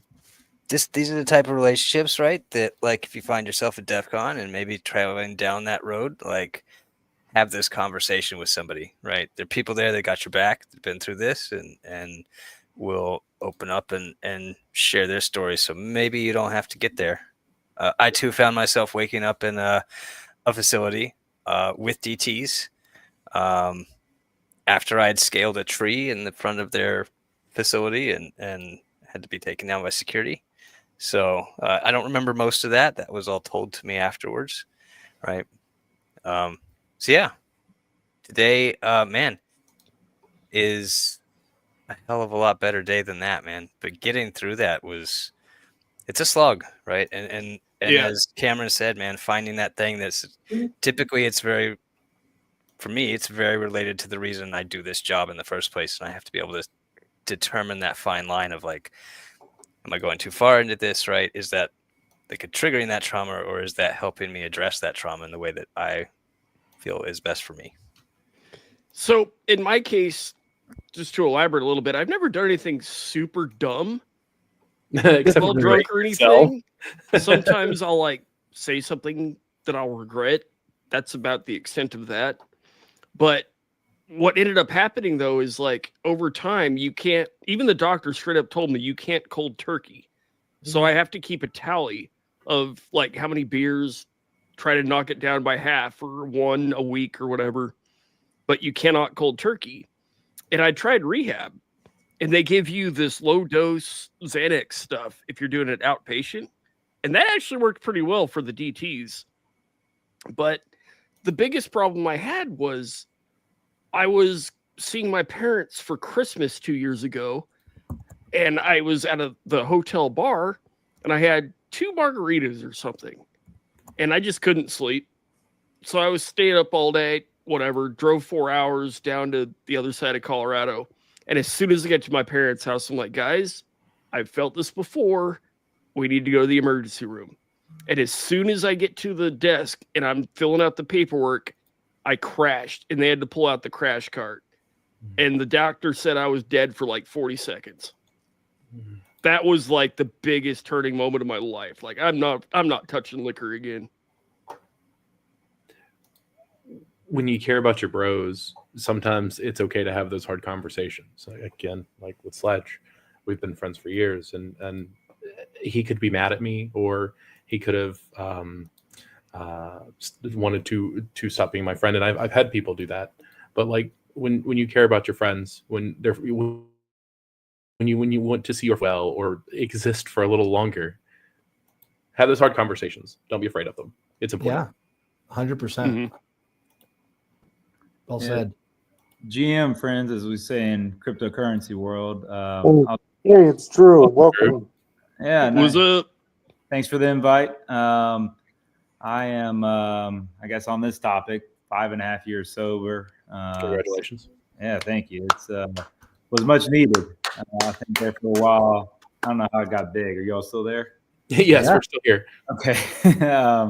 Yeah, it was much needed. It was kind of became just a crutch. And as I was going through divorce, I didn't want to lean on it anymore. So, but also, I guess in addition to that, I have bipolar type 1 and more seasonal bipolar, where I get more active in the summer. So, I guess with the topic, substances, especially alcohol and wet brain, as they call it now, as they're kind of describing it a lot more, is something just to stay away from completely for somebody who has a diagnosis like I do.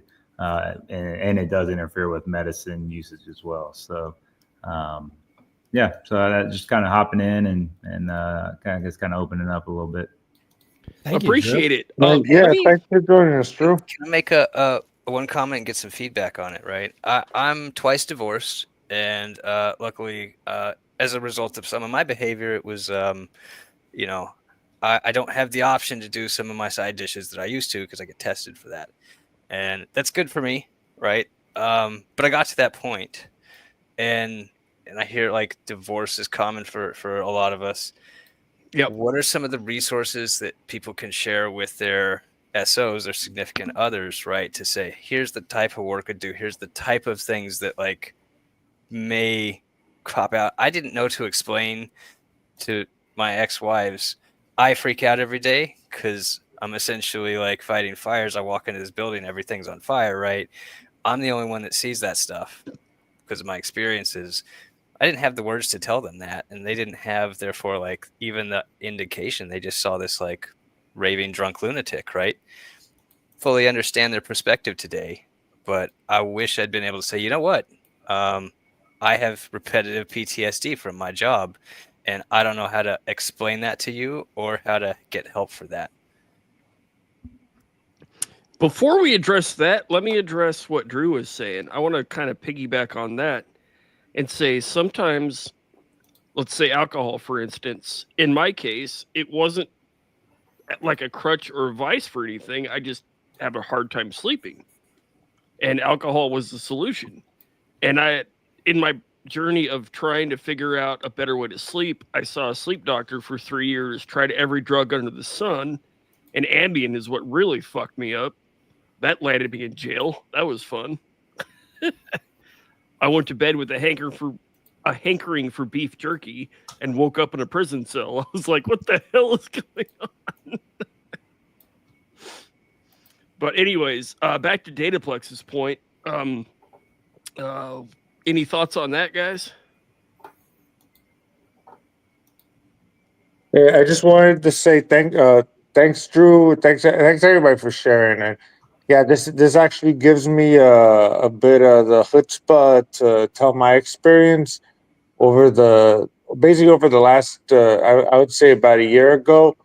I started hitting the sauce pretty heavy, and it got me goofy. It didn't help with anything in my life, professionally or personally. The wife gave me the old 3 strikes and you're out. But thankfully on that third one, I hit I bunted and I'm on first base, so hopefully that works out. But anyway, good deal. I wish I had a happier ending for it, because the way I kicked booze is I replaced it with a much more horrible thing of nitrous oxide, and I'm just I ended up causing nerve damage where I couldn't feel anything in my feet or legs for a couple months. I was essentially bedridden. I couldn't even feel my mouse or type or type anything. Like, forget typing complicated passwords, but it sucks to not do what you love. So I just had to sit around and wait. And I thank didn't God realize nitrous could do that. neither did I. Yeah, until it did. It's pretty big wrecking your brain stuff. It killed a friend of mine.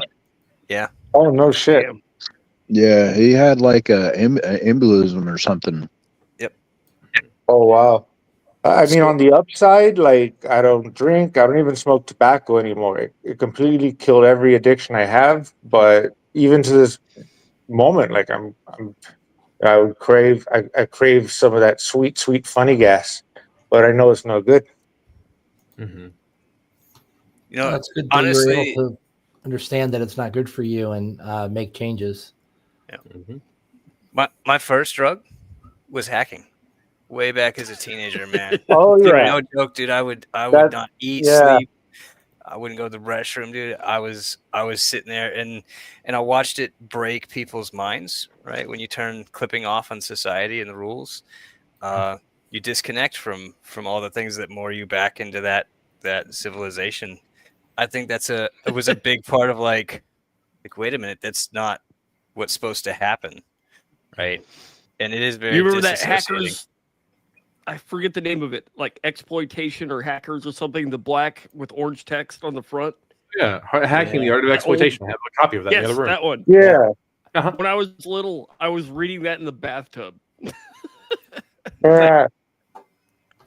Yeah, it's 2600 magazine, The Hacker Crackdown, Secrets of a Super Hacker, The Cuckoo's Egg. Those were the books I would try to stack up my shelves. Smashing the stack for fun and profit, man. Smashing the stack for fun and profit by Aphelios Magnate, or however it was pronounced. I really liked Jason Street's 2 books, The Forbidden Network and The Verboten Network. They the story of those 2 kids going through and explaining how the stuff works. I haven't, the social engineering guy? Yeah, he wrote 2 books on hacking. He he presented at my conference at Hack Miami. Okay, cool. I didn't know he published those books. I got to check that out. Wait. You said your conference, Hack Miami. Yes. I'm the co-founder. No shit. I'm the co-founder of Hack Miami along with Rod Soto and James Ball. Cool. Hell yeah. Yeah. Right on. That's sick, dude. Awesome. Thanks. Yeah. Jake and I are actually going to be at the same conference later this month, the Counter Party. Yeah, it's going to be awesome. It's going to be in fun. Miami. I'll be speaking there as well. Oh, really, Drew? We got to hang out, man. All right. Excellent. I look forward to it. I live in now. Miami. Maybe I can make it. Put a draw down. Yeah, it's going to be a fun one. But yeah, I'm a co-founder of that, and the next one's in May. And yeah, everyone on the panel here has a standing invite, so just hit me up. Thank you. Yeah, Appreciate that. Man. So y'all want to wrap this and maybe hit some of the InfoSec news? It's been a wild and out week out there. Yeah, let's just spend another 5 to 10 minutes to wrap it up cleanly. Yeah, and then we'll move on to InfoSec news. All right. I appreciate everybody jumping on, sharing, and jumping into this topic, man. It is really refreshing to see this many people like sharing and dedicated to the people in the community and what we go through, man. Hell yeah, man. And it makes me feel better too. Like I'm appreciative that I can talk about my experiences, but also that I'm not the only one that's gone through them. As much as I hate that other people have, it's not. A, it's cool having all these random people join us, and B, Drew has something to say. Yeah, thank you. I didn't know how to raise my hand on here the proper way. Something that I've gone to, I started 9 months ago by my psychiatrist recommended I go ketogenic, and then switched over about 3 months ago the carnivore diet. And just when your brain's running off ketones, it's a whole lot more stable throughout the day and throughout the year than running on blood sugar, where you get the peaks and the valleys and the dips throughout the day. Yeah. And I've found that's been extremely helpful for me. And then I've kind of just embraced it. I like eating ribeye every night, and butter, heavy whipping cream, kind of. Yeah. So that's interesting because my ex-wife went on a straight keto diet, and it really fucked with her thyroid, which affected all of her emotions and like everything, her hormones. Yep. Keto, if you use a lot of plants, will mess with you. Because if you're kind of high on the plant side, and that's what the argument for the carnivore is stay high fat, but have it be animal fat. Yeah, the carnivore diet's awesome. I watched Jordan Peterson's daughter do it, and like, holy shit! The stricter version, she's Lion's diet, which is like a just rheumatoids, and so I've been messing around with that some, but I can't stick to that as tight. For stuff like that, you have to make sure that you keep your vitamins up, because you don't get everything you need. So that's actually something that I'm studying now, because I'd like to do it. I disagree. Your body absorbs a lot more vitamins without plants in your system. So are you saying it's good or bad? I'm trying to follow. You should probably do major dietary changes with the assistance of somebody who's a professional in that area, right? My girlfriend is diabetic, and she uses a keto diet to keep her diabetes under control, which helps with the mood swings and other like mental challenges that diabetes introduces that look a lot like some of the things that we struggle with stress-related things. So, but yeah, any of those because I tried a keto diet, I caused myself diverticulitis, almost died. So that was but it was, with bad advice on the internet, which there is aplenty. We're glad you're still here. Yeah. I've done keto, and it was one of the best decisions I ever made. And when I could afford it, because I was employed, I was able to reduce a lot of my medication under, guidance of an actual doctor. It was great for me, but I've also had friends do it, and it just wrecked their health. So, always professional, always. Yeah, it's hit and miss. It depends on the person. Yep. Yeah. And it seems to be almost random what person it depends on. Because, it was another lady about my size, about my age, similar background, that had severe health complications. Well, I'm just here like, okay, I'm confused now because I was fine. I don't see a difference. But I'm also not a doctor. Yep. It was actually fun because when we were trying to do the keto thing, I like to cook. Gets me away from the computer. So we ended up trying to figure out, well, let me backtrack and say one of my friends is an actual Michelin star chef, and he would come over and we'd just like screw around with recipes and try to figure out how could we make this keto friendly and just mess with stuff. And we ended up writing a cookbook. It was pretty cool. It's awesome. Oh, nice. Do you have that published anywhere? Like is it on GitHub anywhere?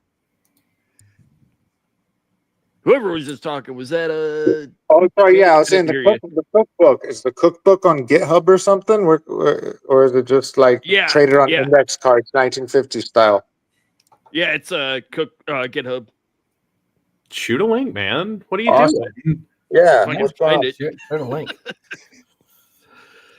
Excellent. So if you guys want, we can move on to the security articles for this week, or you guys can keep going here. I need feedback. What do you guys want to do? All right, last thing I gotta say is careful with nitrous. It'll kill your nerves, and then you become a temporary quadriplegic, and it really sucks. Noted. Thank you. And to a Move lesser on. extent, be careful with corn syrup. Stay away. Yeah. Especially the high fructose. All right. So All let's right, move go on. to- I got to take a pee real quick. All right. I'll run everything then, all by myself. The loneliest number. Making me feel bad. So we got This Week in Security. Zach Whitaker puts out this newsletter every week. He does a great job. Unfortunately, he's been leaking to 404 Media a lot, and they're paywalled, so we can't read some of these articles. But hackers claim what? I know. I got to start paying for it, honestly. But they do a good job. They do a good job. 404 does actually run a pretty tight journalistic crew there. Yeah, they do a good job. I don't have money. So hackers claim massive breach of location data with Gravy Analytics. So this one's scary, right? A lot of your Android apps, they also iOS, they're participating in this network called Gravy Analytics. And they have an auction house that they got going with this thing too, where they're essentially auctioning off your location data to the highest bidder. And due to the way the real-time bidding process works, there's a process that exploits the ad industry to power the surveillance industry. So while ad blockers are your friend, there are still thousands of apps, very popular ones like Tinder, Candy Crush. They're using these little bits of code to display ads in their apps that have the side effect of letting these ad brokers listen in and acquire your real-time location data. The apps themselves might not explicitly even know themselves. They're just participating in an ad network. The data is extremely trackable, and it's a privacy nightmare. Forbes took a look at the hacked data, and it's scary, man. Gravy, except for a brief notification from Norwegian media, because the law there does not require a breach notification. Oh, it does require breach notification. I misread that. And they were breached themselves. So this company that is stealing your location data through advertising networks and auctioning it off to the highest bidder was themselves hacked, meaning the location data of a lot of people is out there, and that's historic location data. So now, in addition to, they only released like a fraction of it, as most ransomware actors will. But if the whole thing gets leaked, that's pretty scary. It's probably just as bad as national public data breach. So I would say maybe worse, right? Because this goes straight into blackmail and location-based blackmail, like things that if you're in this location, there's really not much else you're doing there. And even if they don't release it, the person who buys it, eventually they use it up, they get bored, they trade it, and then it's just a matter of time before that's circulating publicly on the forums. Mm-hmm. It's accurate. The data, once it's out there, even if you pay the ransom and they agree not to leak the rest of it, that's just sitting on some hacker's hard drive somewhere. It's not like they're really going to delete it, even though they say that they will. They probably share it amongst them friends, and eventually it might even still get leaked. I'm just thinking, if it was me, I wouldn't erase it. Right. And you remember, right? These groups tend to also turn on themselves pretty often, right? So the original taker of that data may be themselves compromised, right? So you're also dealing with the whole ecosystem of initial access brokers. So the person who actually got into your network and breached it might not be the person who then deployed the ransomware and did the data exfiltration. And then after you pay that person, they might resell that data to somebody else. They might resell the access to somebody else. And then you get breached all over again. And another group comes and wants money. So, go ahead. I want to maybe fast forward. Keeps turning. Yeah, well, I want to fast forward to another article, which if you could pull up, which is the White House announcement about the the trusted compute device or whatever. Yep. Their seal of approval there. Yeah, cyber trust mark. Yeah, right. Yep. So is this I see is like potentially part of the answer, right? Okay, so your devices that were part of this attack, right? If they go through this program, what are we saying here about trust and privacy and data, right? Are you gonna, right? Essentially, an industry starter label. Like, are you going to commit to protecting the privacy of that data, or are you still abusing this data? You just get to put a little like label on your thing. Well, I mean, my question would be like, who watches The Watchmen, right? What is the actual benchmark here? Can I pay for it? Can it just be something that we throw on stuff to say, hey, this is better because we have some kind of deal with the government? Or worse than that, can we just throw it on whatever, like FDA approval, and And will the government mandate that these devices that they're saying are secure also utilize what they call responsibly managed encryption? Yep. So these are all kind of answers. I think that man, honestly, I put it back on the hacker community here to say we broke this first. We should be the ones leading the charge on how to fix this, both from a legislative standpoint and from a devices and a stack standpoint, right? So like the OSI stack, I think it should be 14 layers with a layer of security between each one of the layers now. Let's go ahead and update that model and say, yeah, this is a problem, right? Once we get the location data, or we could go the other direction and say, you know what? We're okay with all the data being stolen. You shouldn't be places you're not supposed to be. I don't like that answer myself. I'm with you there. Yeah. So it seems that UL Solutions, I believe that's Underwriters Laboratories. I remember them from when I was going for the electrician apprentice license. They were the ones who certified certain things like lamps and like light sockets, right? Sure. The logos on everything. And these are the same people who have been tapped to be the lead administrator for this program, as well as 10 other firms that have been selected. And it's been in development for months, apparently, and long awaited since the White House began signaling its release last year. Major companies, Amazon and Best Buy, are going to help educate consumers on where to find the label on the device, it seems, from the Deputy NSA Director for Cybersecurity, Emerging Technology, Ann Neuberger. This where it says TP link, I think, right? Is that I don't see TP link, but no. The .gov link is sitting in our on your signal. Going to grab it now.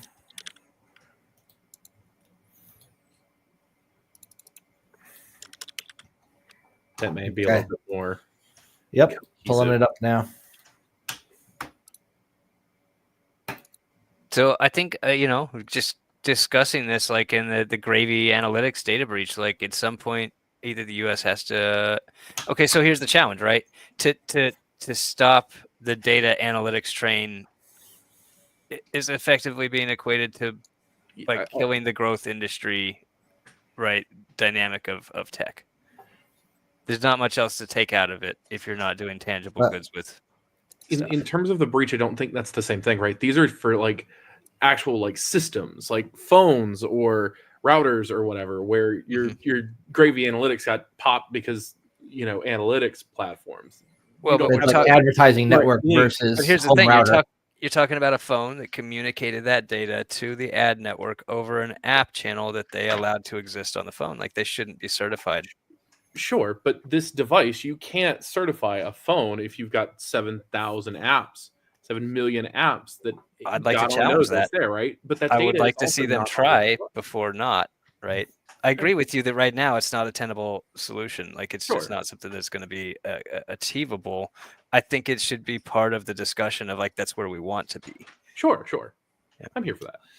But so I think in this specific where we're at right now, this is just talking about devices, not necessarily the data after the fact. Just like I can't, pivot off of a light bulb or a fish tank and hack a thermometer and a fish tank and hack MGM. I have pivoted off of a light bulb, just to let you know, and it was fun. Pivoted off the power socket, yeah. So like it's something like that, right? I think that's what this it's for IoT devices. Let's just say that. So anything that falls under that IoT umbrella or Internet of Shit, as we like to call it, whether it be your smart ice tray or your home router. These are all IoT devices as far as this kind of thing is concerned.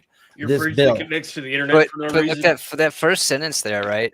Have many smart wireless interconnect devices in their homes, from baby monitors to home security cameras to voice-activated assistants. That's my phone. You just described my phone in its entirety, right? Except don't with an think app platform. phones are going to be included in this just because of the ecosystem, like was mentioned before, because you're dealing with a lot of third-party apps, and even if you have a Google Play Store or an iOS store or whatever freaking app store you've got, things can sneak in there, and it's not like they're going to then decertify the device because one malicious app snuck into the store. Yeah, but the thing is, like the app on that IP camera communicates through my phone to Gravy Analytics, right? That's my problem with it. Is like this is a half-baked solution that doesn't fully understand the extent of the domain of the problem. I agree, but it's probably a good start, at least into the foray of getting some of these really incredibly insecure, oftentimes intentionally backdoor devices off of home networks. Like the government, for instance, won't allow certain devices onto government networks, like a Hikvision camera, because those are backdoored to hell. Huawei routers, same company that makes the shitty Walmart phones and used to make the some pretty decent Google branded phones for a while, actually. That company, since they've been backdooring their stuff, the government's like, nope, you guys cannot have your stuff on our networks. I think for the consumer market, this is a nice parallel to that, and at least a good start. I just bought a Huawei thin 16-inch monitor on Amazon. It's on sale. It's actually a good deal, right? Yeah, 100%. Like I expect it to have backdoor chips in it. It's just like. I was just going to add in that just because the U.S. government isn't have regulations banning the use of it doesn't necessarily mean all of their contractors or those contractors subcontractors or those contractors subcontractors have those regulations. And it's just a matter of accessing one network that has the right VPN connection to be able to get the goods. It's like the HVAC system that caused the Home Depot breach because the vendor put a device on the network. Yep. And I can see them doing stuff like putting one version of the product through this process and using the, and this gets into the fraudulent BBB area, Better Business Bureau, right? But like basically using that picture of that device with this logo on it, but selling version B, right? That they didn't run through this process. And we can be pretty rest assured that any vulnerable residential device will eventually make its way into an enterprise environment, be it from an IT department who just says, let's buy some of these, or people bringing gear from home because they want to do something, regardless of what that is. Point is, residential vulnerable stuff is going to end up in even the most secured of enterprise networks. Like, I believe we call it shadow IT or rogue IT or something like that. You should be implementing 802.1x and whitelisting devices, at least by Mac, onto your network as a very basic precaution against that from happening. So I like that this doesn't mention any of that, right? That should be some of the stuff that would to go in terms of that educational information. Agreed.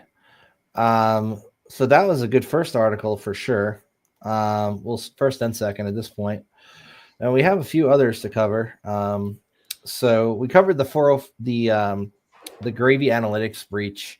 Power School hack exposes K through 12 students and teachers' personal data. So you guys know with the whole COVID thing, a lot of these educational platforms got rushed into production. A lot of them were not necessarily ready for primetime use, and they got instantly deployed. Take it from here, guys. What Hulk Hogan thing? The sex tape? What? Wait, there was the Hulk Hogan sex tape. Quack, quack. You said the Hulk Hogan thing. I'm like, what are you talking about? Does it say what type of information? Social security numbers, PII, names, addresses. Oh, shit. Yeah, that's not good. So this is where you actually start needing to give advice like freeze the credit of your children who are adolescent and going into adult years. They're primed up for identity theft, credit theft, mortgage theft, all Get kinds used to it, guys. Social security numbers already circulating. Yeah, and actually you should be running credit reports on your kids. If they have credit building before you have them a bank account, you need to start doing remediation work. But you should have your credit locked long before until you need to use it. But your children, so people's kids, they need to start locking their kids' credit down as well. Yeah, that data's out there. See, for sure. Yep. That is something I haven't really heard much of. Monitoring your kids' credit. That's not a bad idea. So there's definitely indicators right now of like 16 to 20-year-olds being targeted where they're building like the opening credit cards and establishing credit for these people because they have no idea that they need to be monitoring. Yep. I can tell you, I'm actually the victim of fraud. Somebody got my information and opened up a Verizon account last year, and I had done something, and I had unlocked my credit, and I totally forgot to lock it back, and I'll be absolutely damned if somebody didn't get me. So like that data's out there. I had somebody take over my Verizon account from an apartment I used to live in and pretend to be me, and then not return it years after, and they screwed me over pretty good on my credit report there. I was talking about this in the chat. Somebody did a SIM hijack thing with me. They ported over my phone number to a new SIM card, took over all my two-factor shit, and basically got into my bank account and everything. So I had to go through and redo freaking everything. Yeah, go find your info on Telegram for $2.15. Yeah, my friend Mike from the Vegas Crypto Group, he was on a podcast live when they decided to SIM jack him.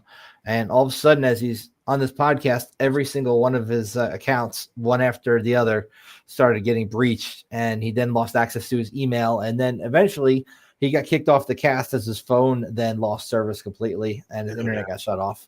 Oh, man. Freaking nuts. Wild. Yeah, I believe T-Mobile got sued for that because you can put a PIN on port or a phone number forwarding, but it's opt-in only. Yeah, it should be default.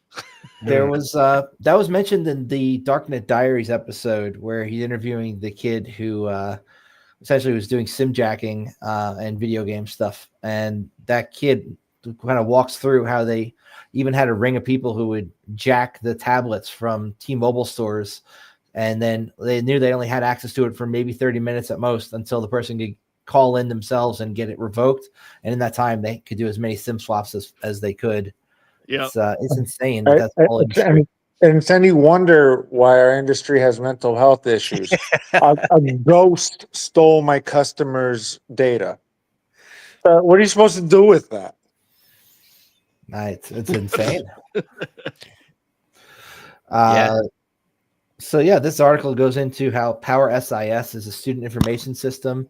It's used to manage student records, grades, attendance, enrollment, and they have your main point of contact for your school district. So essentially, if you're going to school nowadays, this is what's replacing. They changed their grades for the finals. All right, so here's right. Let's go down to I'm gonna go say fear paths. Right, number one, this is used for identity theft, straight up. Right. Okay, so that like as a young kid, it's going to be annoying, right? And it's honestly like a loss of trust and safety, right, in your society, which is pretty bad. Okay, but I think that's recoverable. The one that's much darker is like, let's say that's used to evaluate their capabilities in the workforce or for insurance purposes, right? That's where I'm really afraid this data is going, that people don't understand the long-term ramifications. Could you go into more detail with that? What do you mean by that exactly? Let's say that based on analysis of grades that are stolen in this data and attendance records, right, you can determine that somebody is going to have a better likelihood of showing up to work on time. Like use it as a variable. This person's going to work at this defense contractor because they're good at certain maths.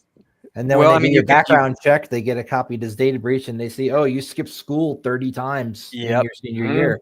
So they know to like ignore that person or not. Yeah.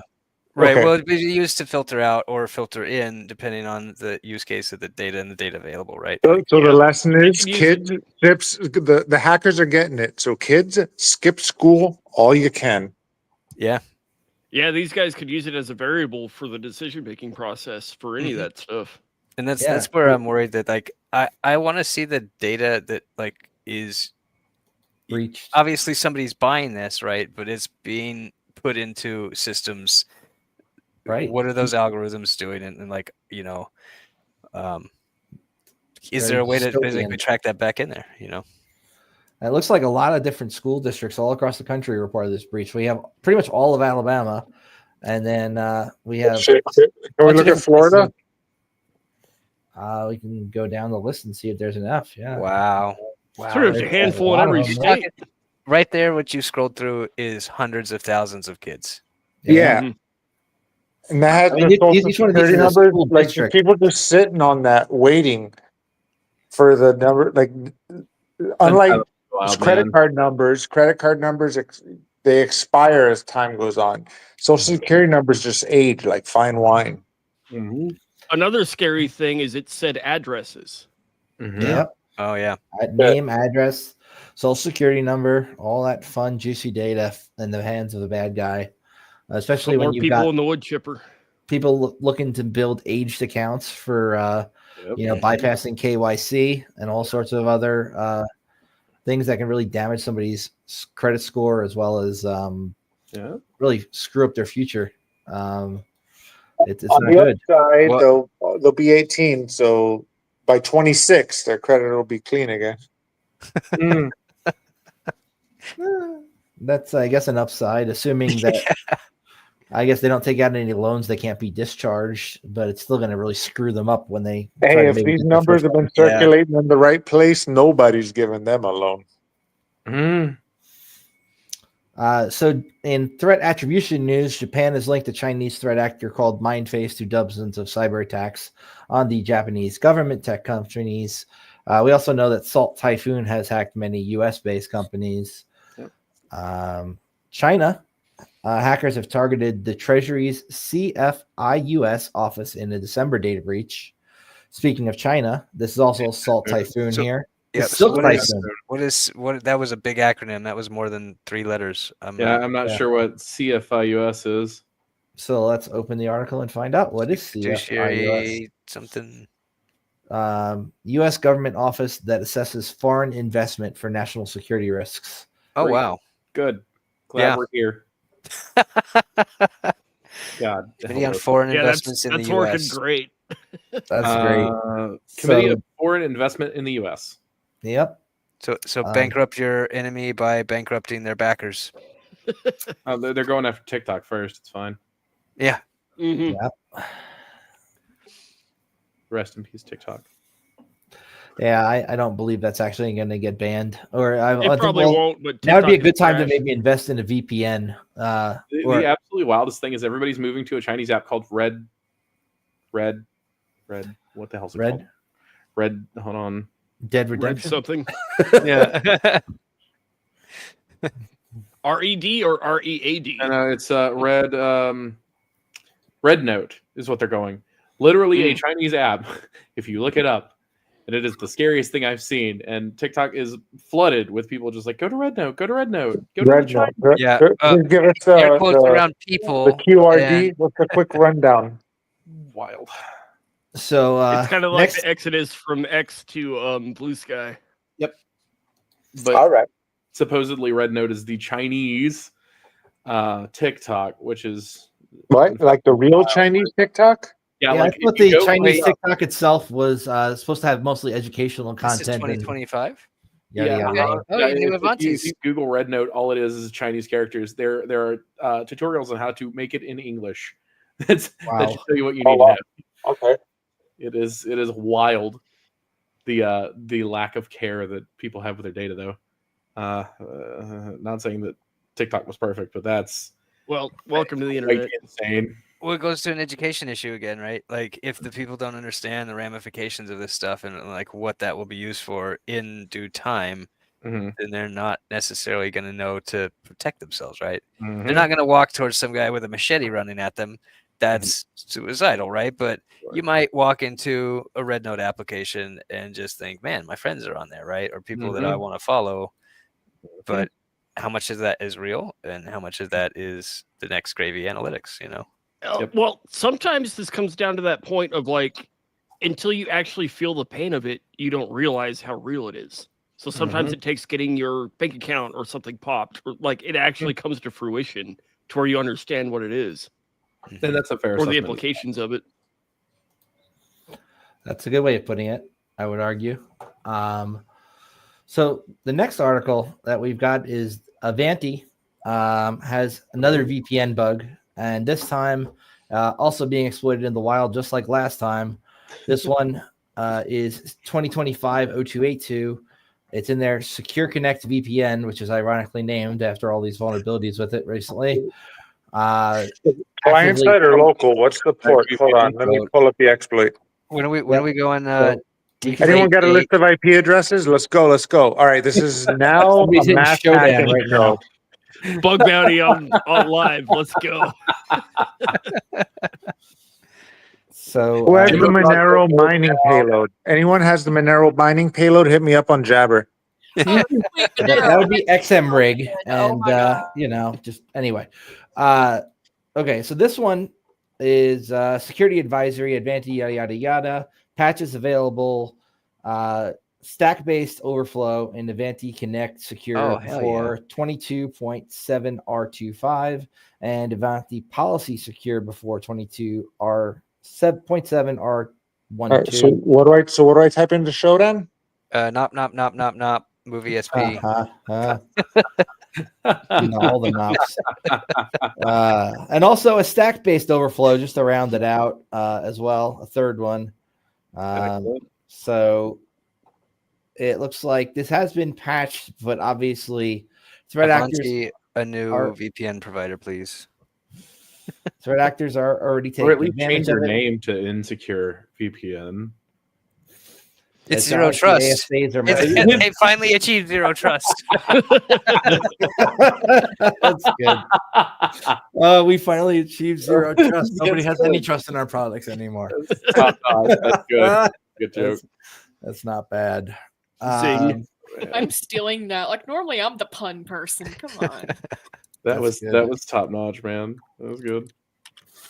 Mark Rogers made the actual news here with. So we talked about Mark Rogers and his ongoing health issues a few weeks ago, and we still recommend anybody who can go donate to his GoFundMe because his insurance company only covered a week of recovery time from a broken neck.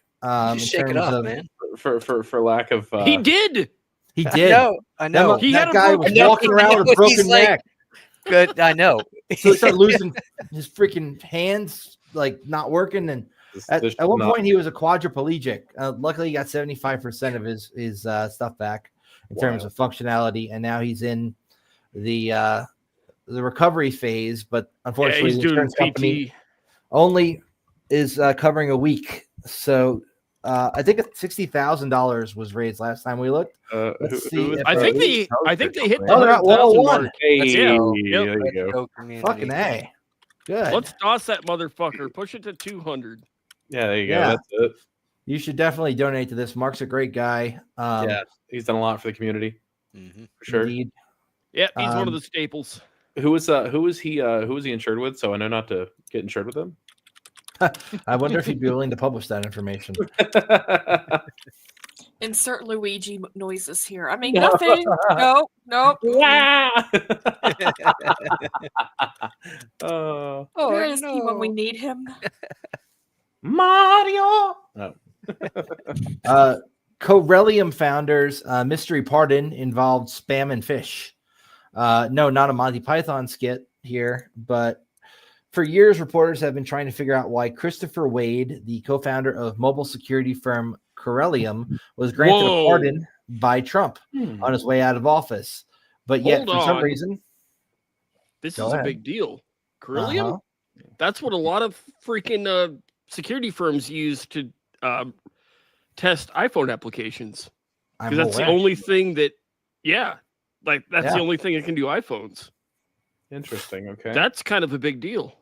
Well, I mean, it's old news because the pardon happened 4 years ago. But this is new news where essentially we're finding out why he was granted that pardon by President Trump on his way out. And Was it to do with government contracts or a spam operation that he ran in the 2010s that was ultimately granted a legal lifeline through chance encounters over his personal fish obsession?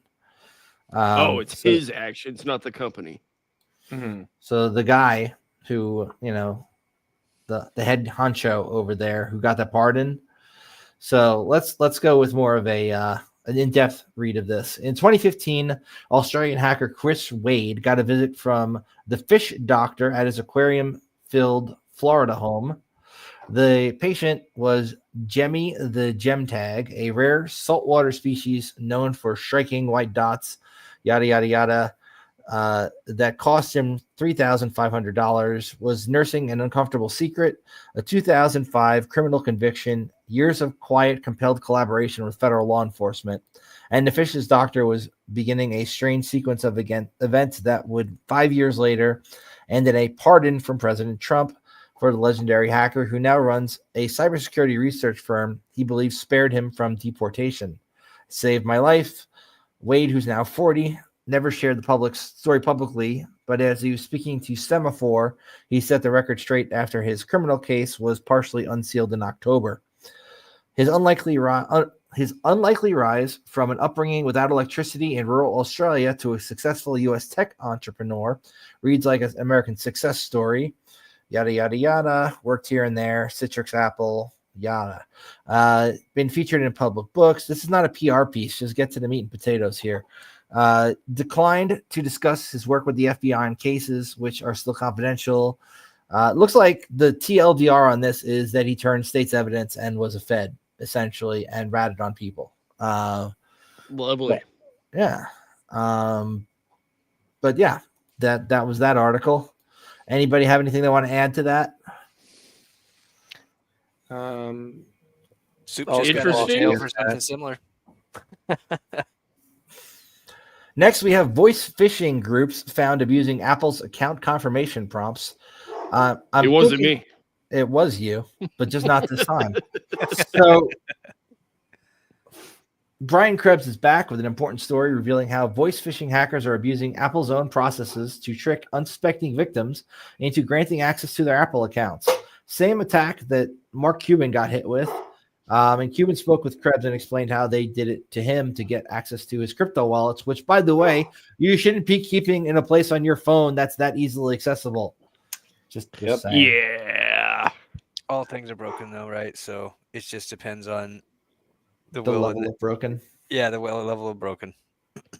Handwrite it on a note paper. Because Cuban's actually he's pretty well versed in cybersecurity. He's done a lot of investment in the community and actually is like fairly up to date on those things as far as I can tell. I got to bounce. My friend's dying. Oh, okay. Thanks for joining us. Yeah. Yeah, peace, man.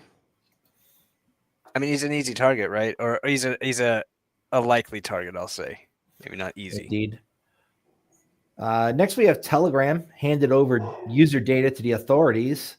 Probably has something to do with France putting the CEO in jail for a few days. Oh, wow. They said they would never do that. Looks like they changed their mind. Well, it looks like they went back on that, but at least they released the transparency bot report, which isn't very transparent. Spike in government demands for Telegram user data following those months when he was imprisoned.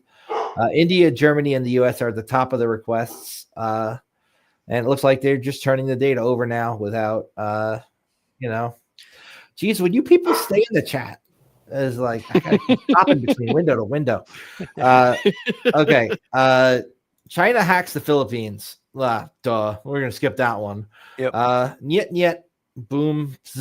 That's the sound of Russian internet provider St. Petersburg having its digital systems obliterated in a destructive cyber attack claimed by Ukrainian hacktivists. The ISP Nodex said in a post on the Russian social media site VK, its systems were destroyed in the breach, in which hackers posted screenshots of the ISP's internal networks and backups.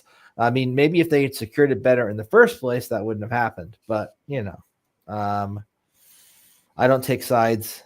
But it does look like they got breached pretty badly. Holy shit! Yep. We all know who the winner is. Damn. Oh, Get ooh, fucked. that's decent. That's pretty that's more decent. than decent. Somebody got owned.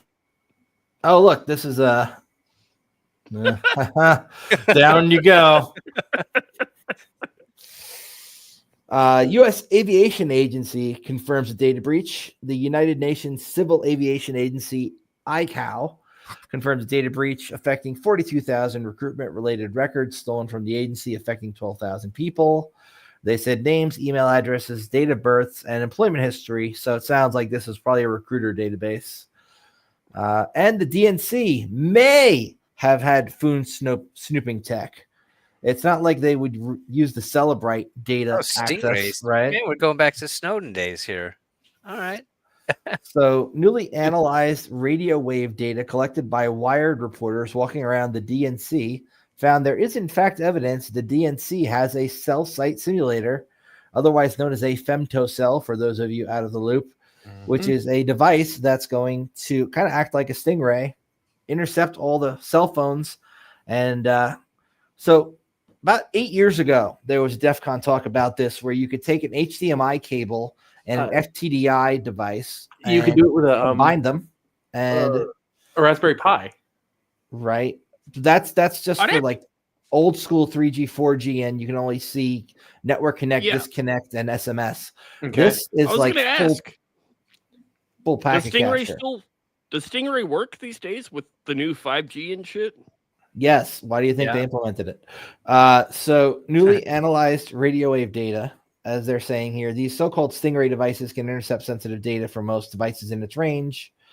The new data analysis was carried out by the EFF. Hey, look, they're actually doing something for once that's not bullshit SJW stuff. Wasn't conclusive, but all signs point to them using a Stingray. Excellent. So I love the hedge. Huh.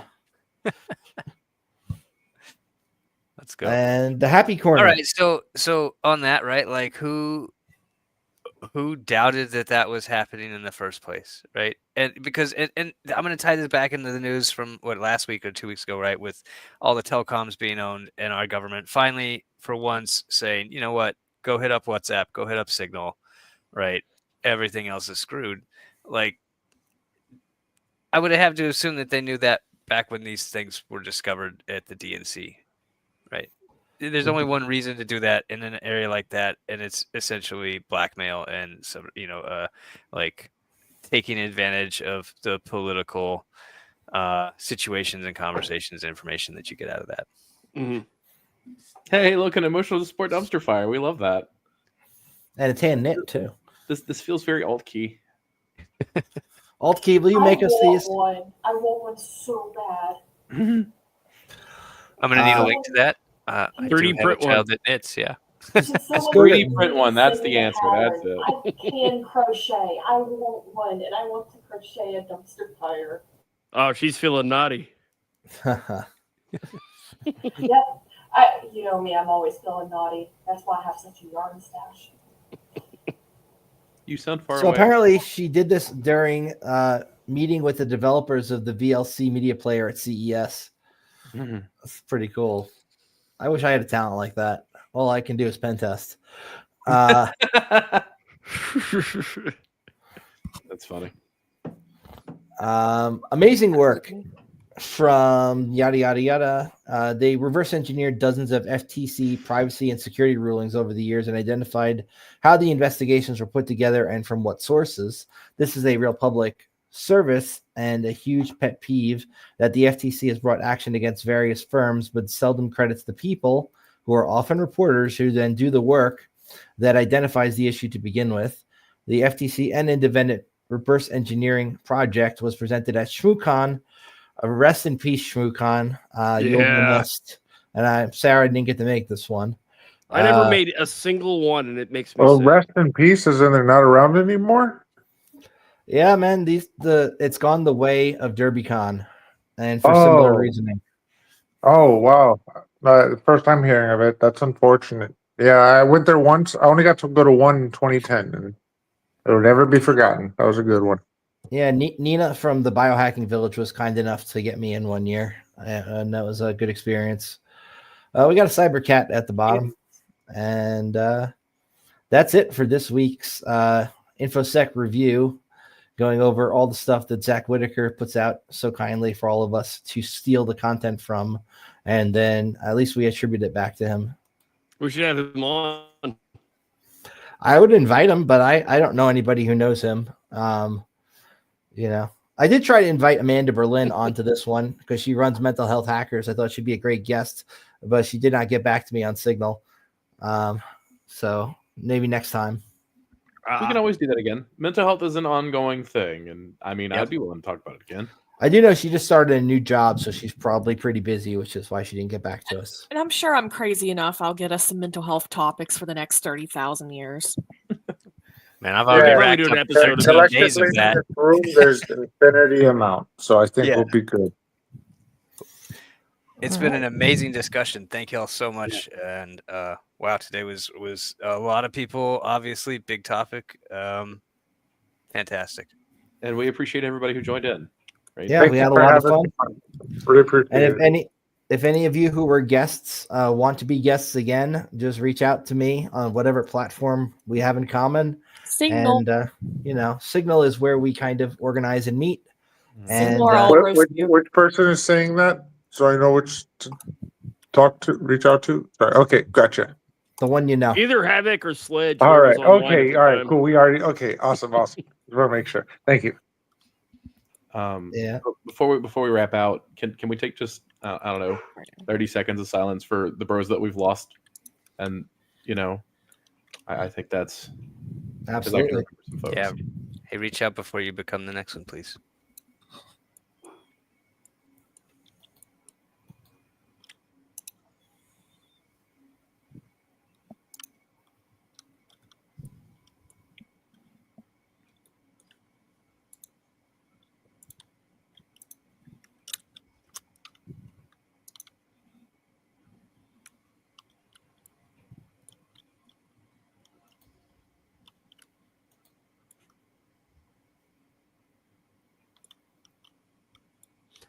All right. Thank you so much. And that concludes this week's episode of the CounterSurveil Podcast, clocking in at 2 hours, 31 minutes, and 15 seconds.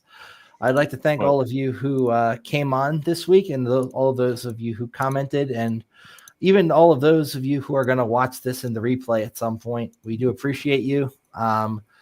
We do not take donations, and we do not make any money off of this. If you enjoy what we do, go donate to Mark. Rogers thing, because he can definitely use a few more days in rehab, and we want him back to 100%. Yep.